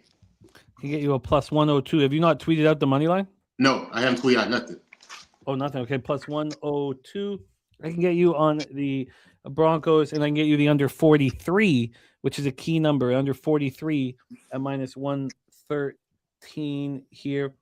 Let's roll into our final spot on the board. We've got to be tight here. LJ, my man, Titans, Niners. Set this one up already. Take it away. Yeah, Babano got it. Team total over 27.5. Minus 135 is what I got as well. Titans allowing 27 points in their last 7 games on the road versus the NFC. So I believe 49ers come out there bye. I like Shanahan with that, and I believe they're going to get some stuff right today versus a vulnerable team on the road. Rookie quarterback on the road versus the NFC second start in that situation. I don't believe Cam Ward is going to be successful. And I'm going to add Christian McCaffrey, Jimmy. 5+ receptions plus the touchdown, minus 122. He leads the team in receptions. In all 5 games at home, he's hit 5+ receptions. And the touchdown is 8-0 to the touchdown at home outside of his division since he's joined the 49ers. So those are my 2 plays. 5+ receptions, anytime touchdown, minus 122. Yes. You're in business. 49ers team total over 27.5. Denver money line in the under 43, minus 113. Seahawks team total over 27.5 at minus 125. First half under 19.5 for Raiders, Eagles, Bears team total over 23.5 and Browns, Bears. And then we have the Houston first half team total over 13.5 and Woody Marks over 77.5 rushing at minus 114. LJ, thank you for rocking with us, my man. I'm going to pop your X handle here in the chat. Looking forward to watch you have a monster day today. LJ, any last words for the Cappers supporting the show? Hey, man, let's get this money. Let's enjoy Football Sunday, and I will see you tonight on the live stream, my friend. Let's go. From down south, where we ride on flair. From down south, where we ride on flair. our guy LJ from H-Town in the house. We bring on our next guest. Now, he joined us week one because that's what he means to us. He is a week one. He's a first show of the year kind of guy that we want on. Now, he took a bath in week one. We haven't seen him since, but week one does not a season make. We had to have him come back and get the Rabanga that this man deserves. If you've been, shout out to Tasha, now a PSR member. It means a ton to us. Tasha, respect and love. We have our next guest. You've watched him crush on our live streams. So let's bring him back and watch him deliver. Please welcome our friend, the Nuke Worker in the house. Nuki, what's happening, man? How are you? I'm doing good, Jimmy. Yourself? I'm good. I'm always better when I'm hanging out with you. Thank you. I'll wait to break bread and drink beers with you in San Antonio. We get started with Bills Patriots right off the hop, Gillette Stadium, Foxborough, Massachusetts. Take it away. Okay. So, this is I've talked about in the chat there about the pregame snowing like hell. We saw what Josh Allen could do last week in the snow. He's just phenomenal. I got this yesterday, -1, -110. When I texted you, I believe it's at the 2.5 now. I don't know how the show goes, if I have to take these odds or not, but I'm fine.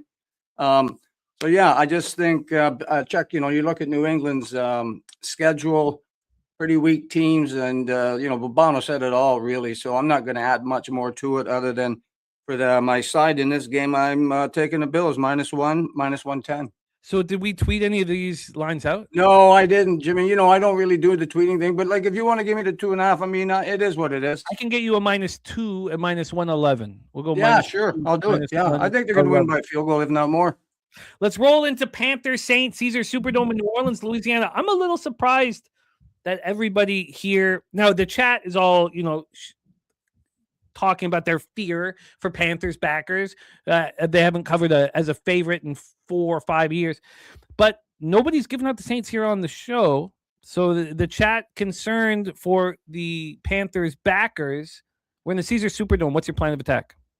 Well, I'm not going to be giving out the Saints either. So I'm going to be on the Panthers. I mean, this is their all of a sudden they've got their fate in their hands.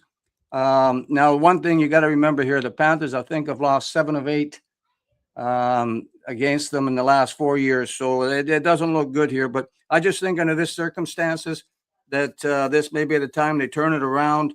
And so, I went with Panthers -2.5, and I got it -120. Now, I know that number has changed to that's still -2.5, 115, I believe. I can get you better. Do you want -2.5, -106, or -2 at -113? I'll take the -2.5. Yeah, because I think it's a field goal game. -2.5. And then if you want, if that is your plan, then you can also have the Bills -2.5, -105 instead of taking the -111. Yeah, what have I got here? I gave you the -2. Yeah. Okay, sure. Yep, yes, sir. That'll work for me. See, sure.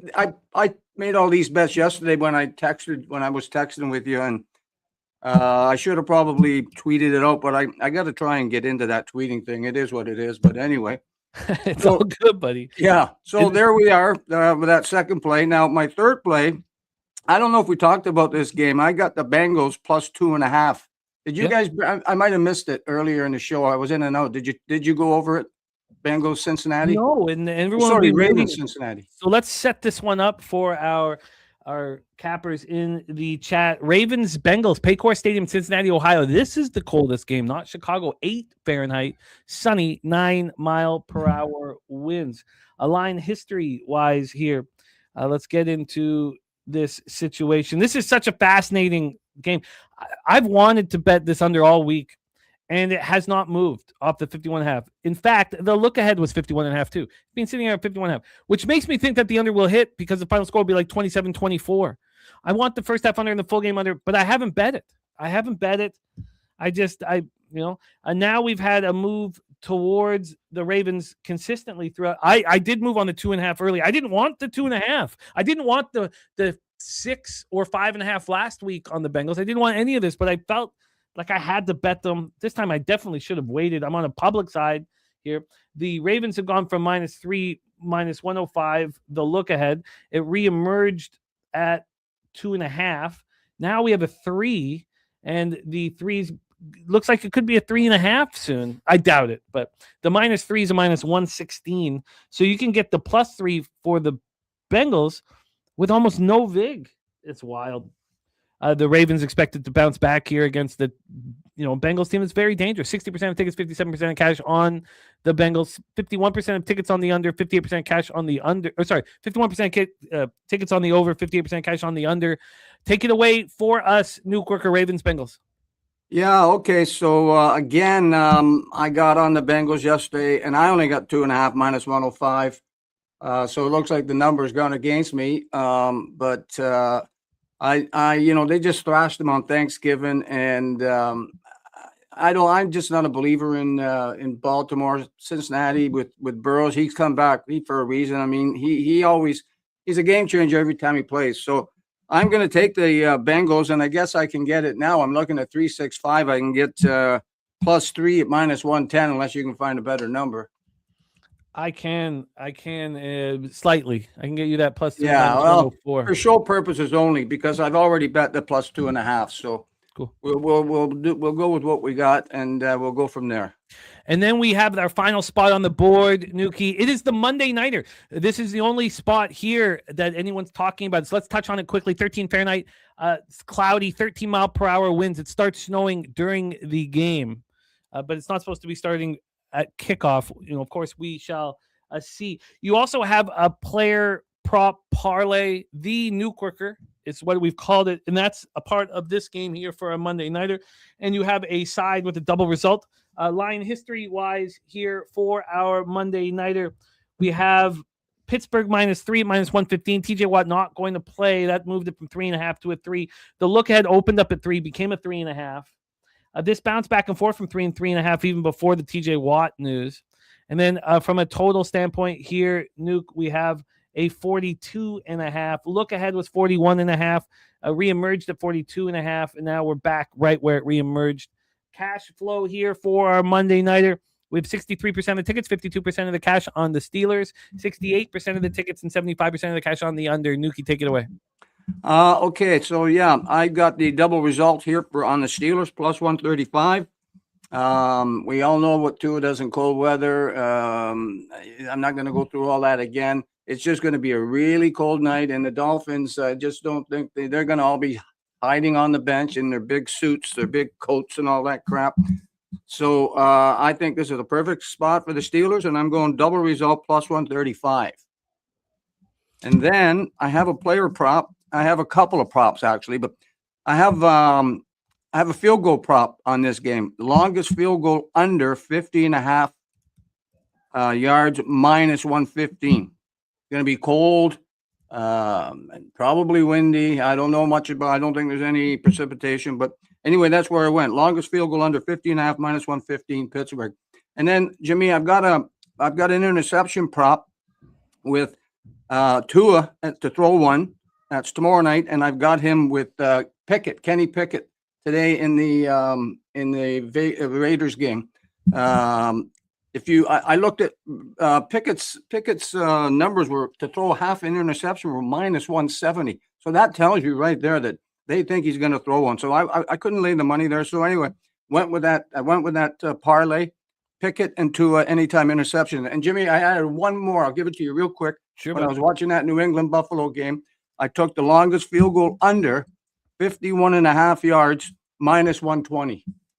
I know they'll probably plow the field one more time, but it was snowing and it's going to be like that. Nate said it's going to be wet and everything. So yeah, give me that longest field goal under 51.5 -120, and that's going to be me for the day. You are in business. We have the New Quirker in the house. Buffalo doing the longest field goal under 51.5. Steelers double result, long field goal under 15.5, and Tua interception parlayed with Pickett interception. Then we have the Bengals +3 at -104. Carolina -2.5, -106. Buffalo -2.5, -105. For the New Quirker, Nuki, thank you for rocking with us, man. Look forward to you joining us on Monday night for the live stream. As always, I love you, Nuki. Any last words for the Cappers Supporting Show? Yeah, thanks for having me on, and let's everybody make some money today. Let's go. Let's get that cash. There he is, the Nuke Worker. Let's bring on our next guest, currently ranked 4th out of 33 cappers here, 17-12 plus 4.36 units. Excited to have him back. We've only had him once since week 7, and he's been excellent on our show this year. Please welcome our friend TJ to the program. TJ, what's good, man? How are you? Oh, what's up, guys? Ready to make some money today? We got some good games. Even the big spread games have some excitement to them. Don't they? Aren't they so interesting? Everything has a agree. little wrinkle to it. Oh, yeah, man. I agree completely. Bills, Patriots, Gillette Stadium in Foxborough, Massachusetts. Let's get started. Yeah, I'll keep it tight. I know we're behind here, but so first play is a player prop. I got Drake May over 233.5 passing yards. I know it's snowing. I'm not really concerned about the snow as long as it's not windy. But you go back through this season, guys, he only hasn't hit this total in 3 games this year. All 3 he didn't need to. They were blowout wins. You look at the Bills' defense, obviously that's a concern. They have held a ton of QBs under 200 yards. But the 3 that have gone over this number, Mahomes, Burrow, and, of course, Drake May got him for 273 back in week 5. The Bills are really good at defending the short pass, but they're horrible. They're almost dead last against the medium, and they're below average deep. And those are the 2 things Drake May does better than anyone in football this year. Yep, I'm on Drake May over 233.5 pass yards in a losing effort because I have the Bills on the money line minus 115. Again, all this was tweeted out yesterday. I like that number has gone up quite a bit. So Bills money line minus 115 and Bills team total over 24.5 minus 108. This is a big spot for the Bills here. I think they're going to come out and get some revenge. I have been on the New England a lot this year, but I believe the numbers are going to catch up to them here. If you just look at a lot of the advanced stuff, a lot of the metrics here, I believe the Bills show up, and we can move on to the next game. I love it. Rock and rolling here. The Bills money line minus 115. Bills team total over 24.5 at minus 108. And Drake May over 233.5 passing yards at minus 114, which leads us into a very interesting spot at Paycor Stadium in Cincinnati, Ohio. Ravens, Bengals. Take it away. Yeah, quick one here. Not a lot of analysis. It's going to be really cold, and Cincinnati has a horrible run defense. So they want to protect Lamar. The best way to do that is to hand the ball off to Henry and just let him work. He only hasn't gotten over this number 1 time. And, of course, that was 2 weeks ago against Cincinnati, 3 weeks ago against Cincinnati in a losing effort where they fell behind early and had to throw the ball a lot. He only had 10 carries in that game. But you go back all the way back to, let's see, that was October 26th. Oh, shoot, we can go back further than that. 9 straight games. He only hasn't hit this number once. Over 17.5 rush attempts for Derrick Henry, minus 118. I firmly believe he hits at least 20 today, and they just pound the rock. Bengals defense, 30th success rate, 30th EPA against the run. Oh, it's a good look. Derrick Henry over 17.5 rush attempts at minus 118. Shout out to 40 Kid blessing our action. The $5 donut. I hope you have a massive, monstrous day, 40 Kid, my man. Takes us to Chargers, Chiefs, Arrowhead Stadium. Can't wait to hear this breakdown. Take it away. I'm with you on the under. Cold, obviously the hand for Herbert. We want to protect that. And 2 bad offensive lines. So or at least pass protecting offensive lines. So what are we going to do? We're going to hand the ball off a lot. Chargers are going to have to rely on those 2 running backs here. And so I think we're just going to milk the clock in this one as much as possible. And I'm on the under here, 42 at circa minus 110, still available right now. And then, again, Herbert, we're going to take the under 31.5 pass attempts. I got that. That was tweeted out last night. DK minus 115. Obviously, he hurt his hand and only threw 26 last week against Philly, 20 against Vegas, 18 against Jacksonville. But you can keep going back past that, and he hasn't gone over 31.5 but once in his last 5 games. I just don't think this is a type of game where there's going to be a big enough lead late where they're going to want to put Herbert in a position where he has to throw the ball 35 times. So a bit of a risk here, but I believe just first half of the game, at the end of the first half, if he has 12 or 13 pass attempts, I think we hit this number. Herbert under 31.5 passing attempts and the under 42 in Chargers Chiefs, which takes us to Old Man Rivers. And you have your own Old Man Rivers bet here. God, God, this is just, I'm 46 years old and I couldn't be more excited about watching Old Man Rivers up there today. What's going to happen? Take it away, your plan and your bet on It- Old it- Man Rivers. So hard to know what's going to happen here. I just would be shocked if he goes over his passing attempts. I mean, they have to run the ball. Seattle's defense, I mean, they get after the quarterback here. They're number 1 in time to pressure, and they're number 6 in pressure rate at the amount of times they get to the quarterback. So, and they have a great run defense. So I don't know what what the Colts' plan of action here is going to be to get points on the board, but they got to try to keep this one low scoring, and they got to kill the clock. So Old Man Rivers under 27.5 passing attempts is my play. I think they got to go 65-35 pass run, maybe even 70-30 to have a chance in this thing. If they're blown out early, I just don't see them letting Rivers get hit 10 times out there. If he gets hit 10 times, he might have to get carted off the field pretty early. I mean, we could see someone else in there at halftime. I mean, it could be ugly. Now, you know, part of me hopes I lose this bet because I'd love to see Rivers pull off a miracle. You know, shoot, I remember watching him. I mean, I'm 41, he's 44, so you know, we go back, Rivers and I.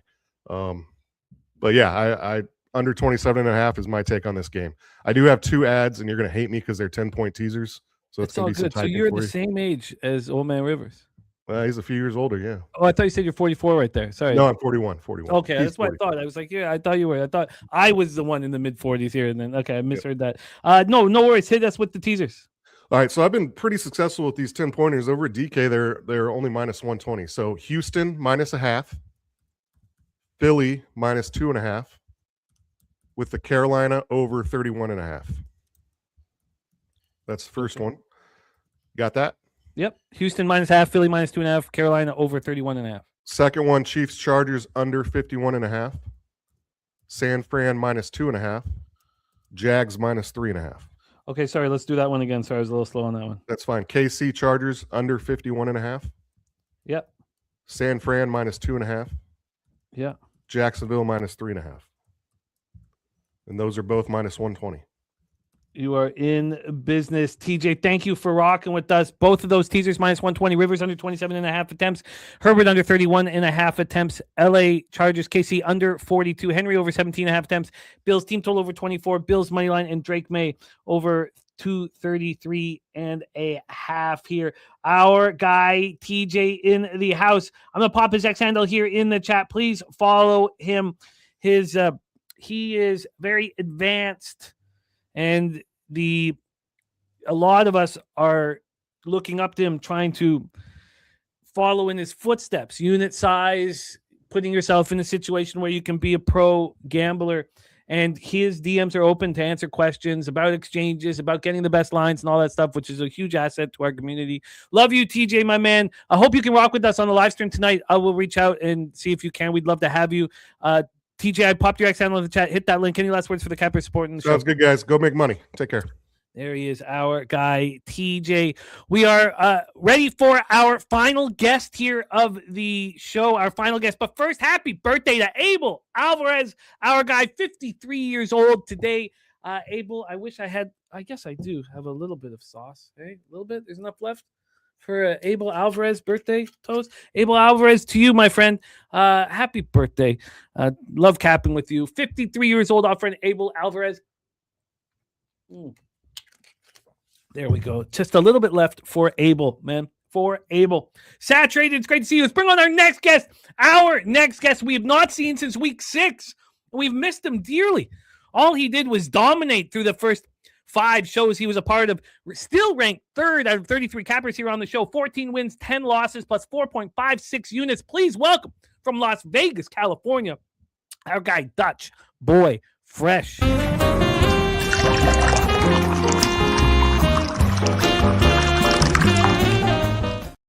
Dutchy, welcome back, man. You're where you belong. NFL Pub Up on a Sunday morning. How are you?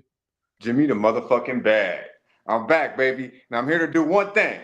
Turn your bookie to a bum. A fucking bum. No knife, no gun.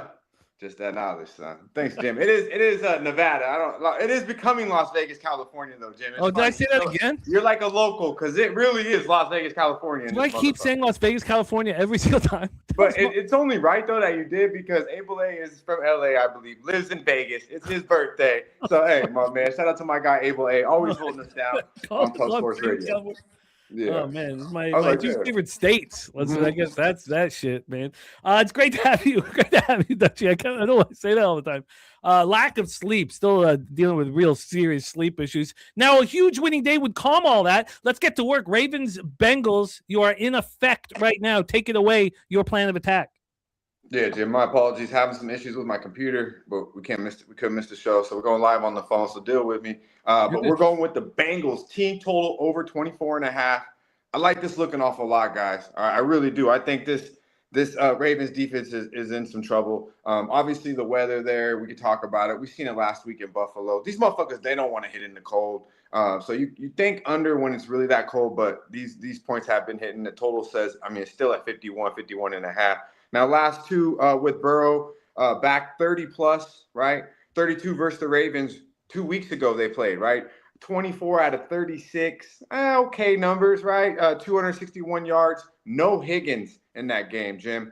Now, the last three meetings, they've scored 32 plus against this Ravens defense. And I think Burrow, we're going to get the best Burrow here. A little bit of that bullshit in the post the off game, the meetings and shit, whatever he said. I think that was blown out of proportion. What I did see is him make two fluke interceptions last week that cost the Bills the game.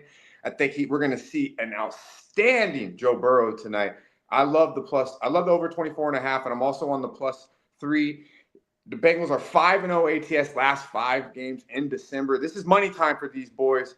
And I honestly think the Bengals are playing better football right now. Even off a loss, Lamar is not that guy right now. He has literally what does he have? He has 4.5 interceptions, and he has 4 interceptions in the last 3 quarters of football. It's just not very good. Or excuse me, last 3 games of football, he's with no touchdowns. So it's kind of like coming to fruition to me with Lamar here a little bit, but we shall see. I think he's going to put points on the board. I think they go back and forth, but I like the Bengals to win the game. Got the 2.5. It's at 3 now, Jim. Give me the best number here for the Bengals, and I think they're live to win, and it's going to be a high-scoring football game. Over 24.5, we get you at +104. Now, this line just continues to move towards the Ravens. It just moves and moves and moves. Now you can have a +3.5 if you want at -119, or you could stay with the +3 at a +103. I'm going to actually take some plus money here on the other, so I'll take the 119. Okay, so give me the hooker in Cincinnati. That bitch is probably ragged, but I'll take her. That's a crazy line. +3.5 -119 here, and the Bengals team total over 24.5 +104. All lines available right now, which takes us to Chargers, Kansas City Chiefs, Arrowhead Stadium. Take it away. Yeah, man. I think we're on the opposite side here, Jim, from what I've heard. And man, you know me. It hasn't been much better in a long time than Andy Reid and Patrick motherfucking Mahomes. But this year, I've been fading them, and I've been fading them at the right time. And if you've been fading them, you've been doing pretty well. Mm-hmm. And I mean, yeah, this is a game where they bring all the troops in. They rally them, right? They're against the wall. I don't see it. I really don't. You got 2 running backs that average over 4 yards a carry with Amari Hampton back on the Chargers side. You got Herbert. You know how high I am on him. I know he holds on to the ball a little bit. Takes a little too many sacks at 35 this year. Would like to see that number down, obviously. But he is averaging over 6 yards per carry with a broken fucking hand. He is not scared to run. This boy shows a lot of heart. And not to mention, they did win in a neutral site first game of the year in September. Back, I believe it was in Mexico, right? 27-21.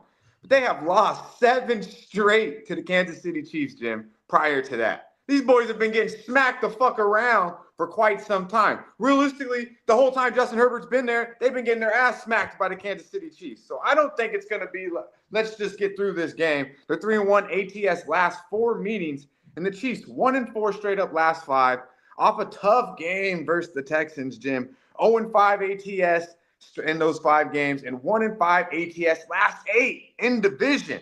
So you're giving me a team that I think is live to win the game more than a fucking field goal. I think anything more than 4 has got to be bet here on San Diego or on LA. Excuse me. I think Kansas City can win this football game, but I think it's gonna be a fucking dogfight. And I would not be surprised if the Chargers go into Kansas City and come out with a W. So give me the best number possible on the better football team right now, the LA Chargers. Do you want +6 at -105 or 6.5 at -117? I'll take the 6. +6 at -105. 5. Dutch attacking the big games on the card, and we move to SoFi for his next spot. Lions, Rams, SoFi Stadium. Take it away. Yeah, man. I'm on the dogs. It's a dog Sunday, in my opinion, Jim. It really is. I like the dogs today. I'm on the Lions +6. I think this is a beautiful spot here for the Detroit Lions. What E40 say? Sprinkle me, man. I'm not mad at that one either. I'm not mad at it. You can sprinkle the Lions here, money line. I'll take the 6. They're off extra rest, obviously getting, haven't played in 10 football games with the Thursday night game. Really in cruise control in that game as well. 3 straight home games, Jim. All right, they've been at home resting for quite some time. First game on the road now, and Jared Goff gets to go back with a team that said completely fuck you, right? So you got that factor in. Short week, obviously, for the Rams. This is a situational spot here. I think the Rams are the best team in the NFC. This is simply one football game, and I have a feeling they're going to be in cruise control in this game. They are on a short week with Rams on deck, Thursday nighter. I see the Lions playing their best football game and McVay trying to get to fucking Thursday because they're playing the fucking Seattle Seahawks on Thursday night, division game. This game don't mean they could lose by 50, and that has absolutely nothing to do with after what goes down on Thursday night. So personally, I think the Lions show up. We get a better football game. We get a big dose of Gibbs, Montgomery. Look for St. Brown to do his thing and just contain these elite receivers. Get a little bit of pressure on Matthew. And I think the Lions win the game, but we'll take the 6. +6 -1 This line's actually now starting to move towards the Lions after a move towards the Rams. It wouldn't be right having Dutch Boy Fresh here with Razor Sharp in the chat to not talk Packers, Broncos. Yes, get that spliff lit. Empower Field, Mile High, beautiful weather. God, everywhere in America it's cold, but not in Mile High, Denver, Colorado. We have Packers, Broncos. Take it away for us, Dutch. Can't wait to hear this. Yeah, man. Hey, this ain't no fanboy shit either. Because last week I was on the Ravens. And thank you, Pete Carroll and the Las Vegas, whoever the fuck made that happen. All right, I was on the Raiders, baby, right here in the city. And we found a way. Boy, was that a turtle motherfucking neck. Hey, break out the motherfucking cheese grater. That's right, Razor. Watch that motherfucking ass. Mile High, Denver Broncos. Orange Crush, get the fuck out of here, Packers. You got no chance tonight. The line is telling you it as well. I mean, we don't lose at home. We're gonna be crunked the fuck up in Mile High in Denver. Believe that. The fucking blue moon, the shock top will be flowing. The kush will be flowing in the air, and there'll be motherfuckers all over Jordan Love tonight. I believe that. I believe the Broncos are gonna play a great football game. I still think they're getting a little disrespected here, winning 10 straight football games, starting off as a 2.5-point dog, and obviously I think the sharp money's coming in on the Broncos, and still average public person, as I said on the session when me and Razor talked about it, the average person still thinking the Packers are going to beat the Broncos, but not so fast. This is another situational spot. I'm betting the Lions because I know they're a good team, a capable team, and I know it's a situational spot against the Rams. This is almost the same damn thing. The Packers are coming off a big win versus the Bears, right? They've had 3 straight divisional games. 3 straight. Now they're coming off a big win against the Bears, and then they play on a short week against the Bears. Now you look at it from that aspect. I mean, I just think the Broncos, who had a bye 2 weeks ago, these Packers have had a early bye. So they had a bye 10 weeks ago. 3 straight divisional games off a huge win against the division opponent who you see in a short week on Saturday night, and you got to go to the altitude in Denver where they played the best fucking football for 10 fucking weeks, and nobody's calling them good. Nobody's talking about them. They're all talking about Micah Parsons and all that shit. You don't think Bonito heard about that? You don't think Zach Allen has read the paper? Get the fuck out of here, Razor. Green Bay Packers will get shredded tonight. Denver Broncos, give me money line because I did get the 2.5. I'm on the teaser as well. With the Bengals, Jim. I believe I text you that. Yeah. I'm on the teaser, 8.5 Bengals. We'll take the 9, I believe now, and we'll take the best number for the Broncos. As long as it's 7, I'm cool. Yes, let's get that for you right now. It is definitely a 7, so that would be the 6-point teaser here. Would be the Broncos +7, and the Bengals, sorry, here we're 9 Bengals, or 9.5, whatever we get. It's cool. Yeah, we'll go the Bengals +9 here. +9. I love that. That's a beautiful teaser right there. And the Broncos money line. they win this football game.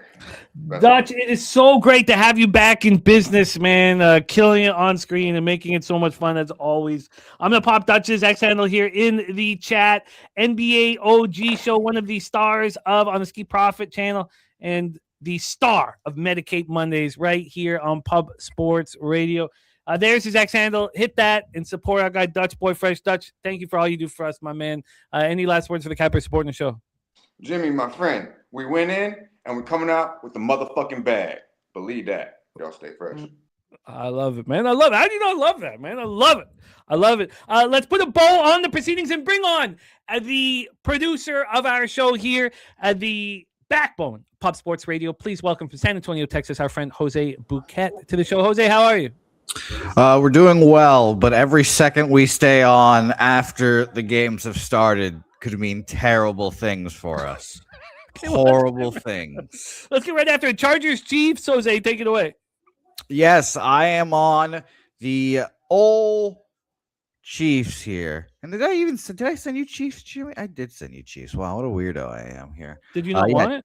No, I do. I don't know why I thought we were starting. I'm an idiot. I put Bills for whatever reason to start here, but that's just me being a dummy. So don't worry. Chargers, Chiefs. The Chiefs win this game, so I'll take a -6, -107 for me here. -6, -107 for the Kansas City Chiefs.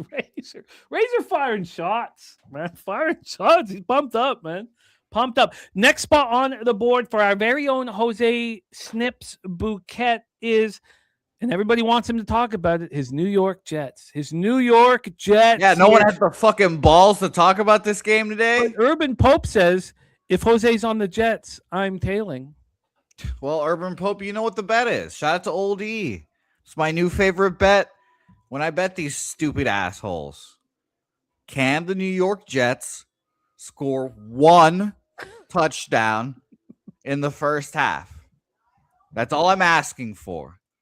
One touchdown. Is this the Brady Cook era? Is it time? So Jets first half team total over 6.5, -130. If they don't score one touchdown and I'm laying -130 juice, I'm going to be furious.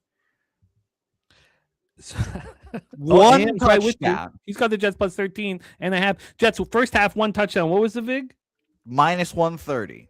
Oh, I like it. One touchdown. That's it. Wish I could watch you watching him. Last time you made this bet, it was hugely. Yeah, we cashed on the first drive on both halves. Let's go to Bills Patriots here. Take it away. Bills Patriots. I hate the Patriots. Give me the Bills here. Patriots have been riding their high horse for this whole season. Drake May, blah, blah, blah, blah, blah. Josh Allen, take your father big balls out and put them all over Drake May's nose. Buffalo Bills -2.5, -107. Jesus. Helga's honestly reacting the same way you are right now. she's sitting here mumbling, what is your problem? Oh my God. Let's go to that, because you already talked about the balls on the bridge of Drake May's nose. What's going to happen to the bridge of Phillip Rivers' nose here, Jose? Because you want to talk Colts. Of course I do. Now, this is a competition of sorts, and Bobano's running away with it. He's feeling good. He's slapping his own ass. But, Jimmy, I believe in fairy tales and Shawshank. I believe. Ready for this? Here's my... Sorry. You're right. Daryl's right, though. I don't give a fucking shit what the spread. Colts money line +600? Oh, come on. 600? Do you believe in miracles? Of course I did. I bet the Spurs last night. Well, that's a little different. Oh, yeah? There's a 44-year-old man hobbling out of it. Phil still got it. Touchdown Texans already? Yeah, over betters. Okay, good. Sorry, that was well timed, because you were talking about slapping ass, and we all know we have one friend who does that. And you think that Bobano's doing that while he's looking at his NFL record? Yeah. You know what? I do indeed. Hey, him when he's talking to Trey Harris this week, like you guys said, CFL winning quarterback, Grey Cup champion, and then he's got a record like that. Who wouldn't slap their own ass at that point? So you're giving out Colts money line here. With you're talking about big balls dangling on Drake May's nose. Maybe he's not the only one with big balls. Well, no, we'll find out here. I know Phillips got big balls. 11 kids. You can't have non-big balls to have 11 kids here. They do shrink over time. Plus 600, by the way, Texans touchdown immediately as well. But yeah, Nico Collins is the one that caught that, for those who want to know. Oh, nice. Nico on the board as well. That works with the player props. I love it. Okay, so we have Colts plus 600. Now, the final spot here on today's show is this Vikings game. It's very interesting. Sunday Night Football, which we need you to be a part of. Jose, take it away. Minnesota Vikings plus 5.5 as well for me here. I just think, and you know what? I think I'm going to make a player prop official here as well, and I got to look it up here because it's in friends and family this week. By the way, my friends and family that leg this week was the Buffalo Bills, but I'm going to be taking the Vikings here. I think they do well. They keep this game close. Wouldn't be surprised if they won this game. But Justin Jefferson, who I always want to call Jordan Jefferson, over receiving yards. The Dallas Cowboys have no corners to speak of. Nary a one. They can stop the run, which is fantastic. But I think Jordan Jefferson has a great game today. So I will be looking up what his receiving yards. I think it's like 76 last time I saw, something like that. But I'm also going to be on that as well. Well, let's get that number here. An excellent use of nary, not used enough. 64.5 minus 114. 64.5. And what was the big on the plus 5.5 on the Vikings? Minus 107. Yeah, I mean, I just like if JJ just doesn't just force feed the other JJ here. I mean, come on.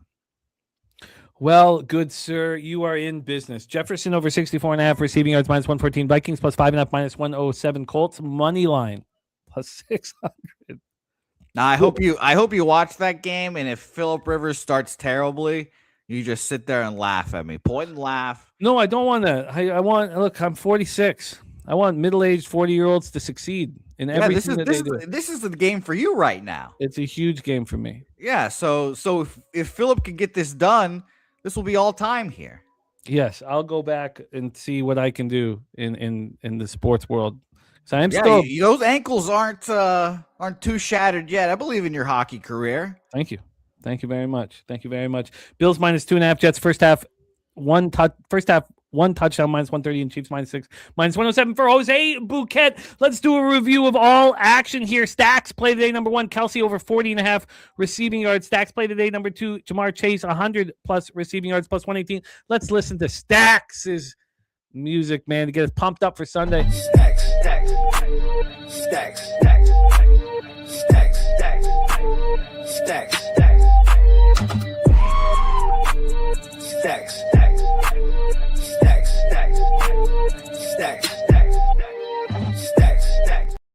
Nasty Nate says, thank you for the updates, AM. My man Nasty Nate says, let's stay on and watch this Pats touchdown. Raiders plus 13 for Bobano. Browns plus 8. Bills money line and the over 49. Washington plus 2.5 and the over 46. The over 40.5 in Carolina. New Orleans over 54.5 in Detroit. LA Rams. 49ers team total over 27.5 and the over 44. Vikings plus 6. Billy Brisbane gave us Hurts. Oh, and touchdown Pats. Well, there you go. We stayed on and watched the touchdown, Nate. Hurts. Anytime touchdown. Kyle said, I've been thinking about you at the store. Chanting snacks. Stroud, 2+ passing touchdowns, 175+ passing yards, and Nico Collins anytime touchdown. Brizzy's already on his way to catching that. Stafford 2 passing touchdowns, Gibbs anytime touchdown, the over 40.5. A Cardinals fumble, says sports scientist Jacob. I like all of that here. I like all of that. May was the one that ran it into. Points. Cardinals plus 10.5 for our guy Spooner. Bills money line. Chiefs minus 5.5. Colts plus 14.5. Packers money line. Sports scientist Jacob has the under 45.5 in Chargers. Chiefs double result. Cardinals team total under 17, Philadelphia -10, Kansas City, Houston, Philadelphia moneyline parlay plus 100, Carolina -2.5, Carolina moneyline, Detroit versus LA Rams, first half under 28.5, full game under 55.5. LJ from H-Town, Houston, first half team total over. He could catch that in the first 5 or 6 minutes. Woody Marks over 77.5 rush yards. Bears team total over 23.5. The first half under 19.5. And Raiders, Eagles, Seahawks team total over 27.5. Denver moneyline the under 43. 49ers team total over 27.5. 5+ receptions and anytime touchdown for CMC Music Factory. And then the nuke worker gave us Bills -2.5, Carolina -2.5, Bengals +3, Steelers double result. The long field goal in that game under 50.5, Pickett interception, and Buffalo New England long field goal under 51.5. TJ gave us May over 233.5 passing yards, Bills -115, Bills team total over 24.5, Henry over 17.5 attempts. The Chargers, Chiefs under 42, Herbert under 31.5 attempts, Rivers under 27.5 attempts, and then his teasers were 10-point teasers, 3-game 10-point teasers. Houston -0.5, Philly -2.5, Carolina over 30. The Carolina, New Orleans over 31.5. Alt line, of course, 10-point teaser -120. Kansas City, LA Chargers under 51.5. The San Francisco -2.5, Jacksonville -3.5. That's another -120 banger. Dutch Boy Fresh on the Bengals team total over 24.5. Bengals +3.5. Chargers +6. Lions +6. Broncos money line. And his teaser is Bengals +9. Broncos +7. That's 6-point teaser. And then Jose Bouquet gave us Chiefs -6. Chiefs first half touchdown. Bills -2.5. Colts Jets first half touchdown. Yes, Jets first half touchdown. Colts +5. Colts money line. Vikings +5.5. And Jefferson over 64.5 receiving yards. Thank you guys so much for rocking with us. AM Sports Scientist Jacob. Big thank you to our guests on screen today. Jose, Dutch, TJ, Nuke, LJ, Jacob, Spooner, Brizzy, and Bobano. TJ, thank you. Aaron Gaza, Nasty, Nate, thank you. Kripke, Kyle, Macedo, the Nuke Worker, Nasty, Nate, the Godfather, Gerald Jones, love to your father. Hope you had a great birthday celebration this week. Old E, thank you. Thomas, Maggio, Aubrey, Travis, Coin, Wine Time. O+. Thank you to all of you guys for supporting us here. Sasha, wonderful to have you. Gravy Bets, wonderful to have you back in business. Let's go get this money. TC, thank you. Dizzy, thank you. To all of you guys, thank you so much for your support here. 10-0 Texans early. Jose, my friend, thank you for joining us here to close out the show. I'm very excited to watch your Colts money line bet, man. I love you believing in old men. Well, you know me. I don't think I need to say anything else after that. You know me. We do have a Chiefs touchdown. We have a Chiefs touchdown. Jose, can you put a bow on the proceedings, my man? And thank you guys all so much for supporting NFL Pub Hub Season 5. Yep. And by the way, Jimmy, apparently the Knuckleheads are on the power play. Yeah, well. That line moved so heavily towards the Knuckleheads. Wild. That's great. Well, I guess, that's a classic mental spot, You lose your best player, everyone's like, all right, let's fucking go. It's just us, lads. Let's fucking go. And then they suck for the rest of the year. So that's how that goes. But shout out to the Knuckleheads. Indeed. And shout out to you guys in the chat. The Godfather. Nasty Nate. I hope you're wallowing in a pit of despair after the Patriots lose today. But I hope your day otherwise is fantastic. Shout out to my guy Macedo in here becoming a member. Hope he is indeed thinking about snacks all throughout the day. Nuke Worker, AM, Oldie, Aaron Gaza, TJ, who I hope recovered after the Spurs just punched the Lakers down, and then the Spurs kept just beating down the Oklahoma City Thunder last night. And now, by the way, on Tuesday, Jimmy, another beatdown coming. New York Knicks, we're coming for you next. God damn it. Let's milk these bookies today and save up for Tuesday because the Spurs are a coming. Leche. Los bookmakers.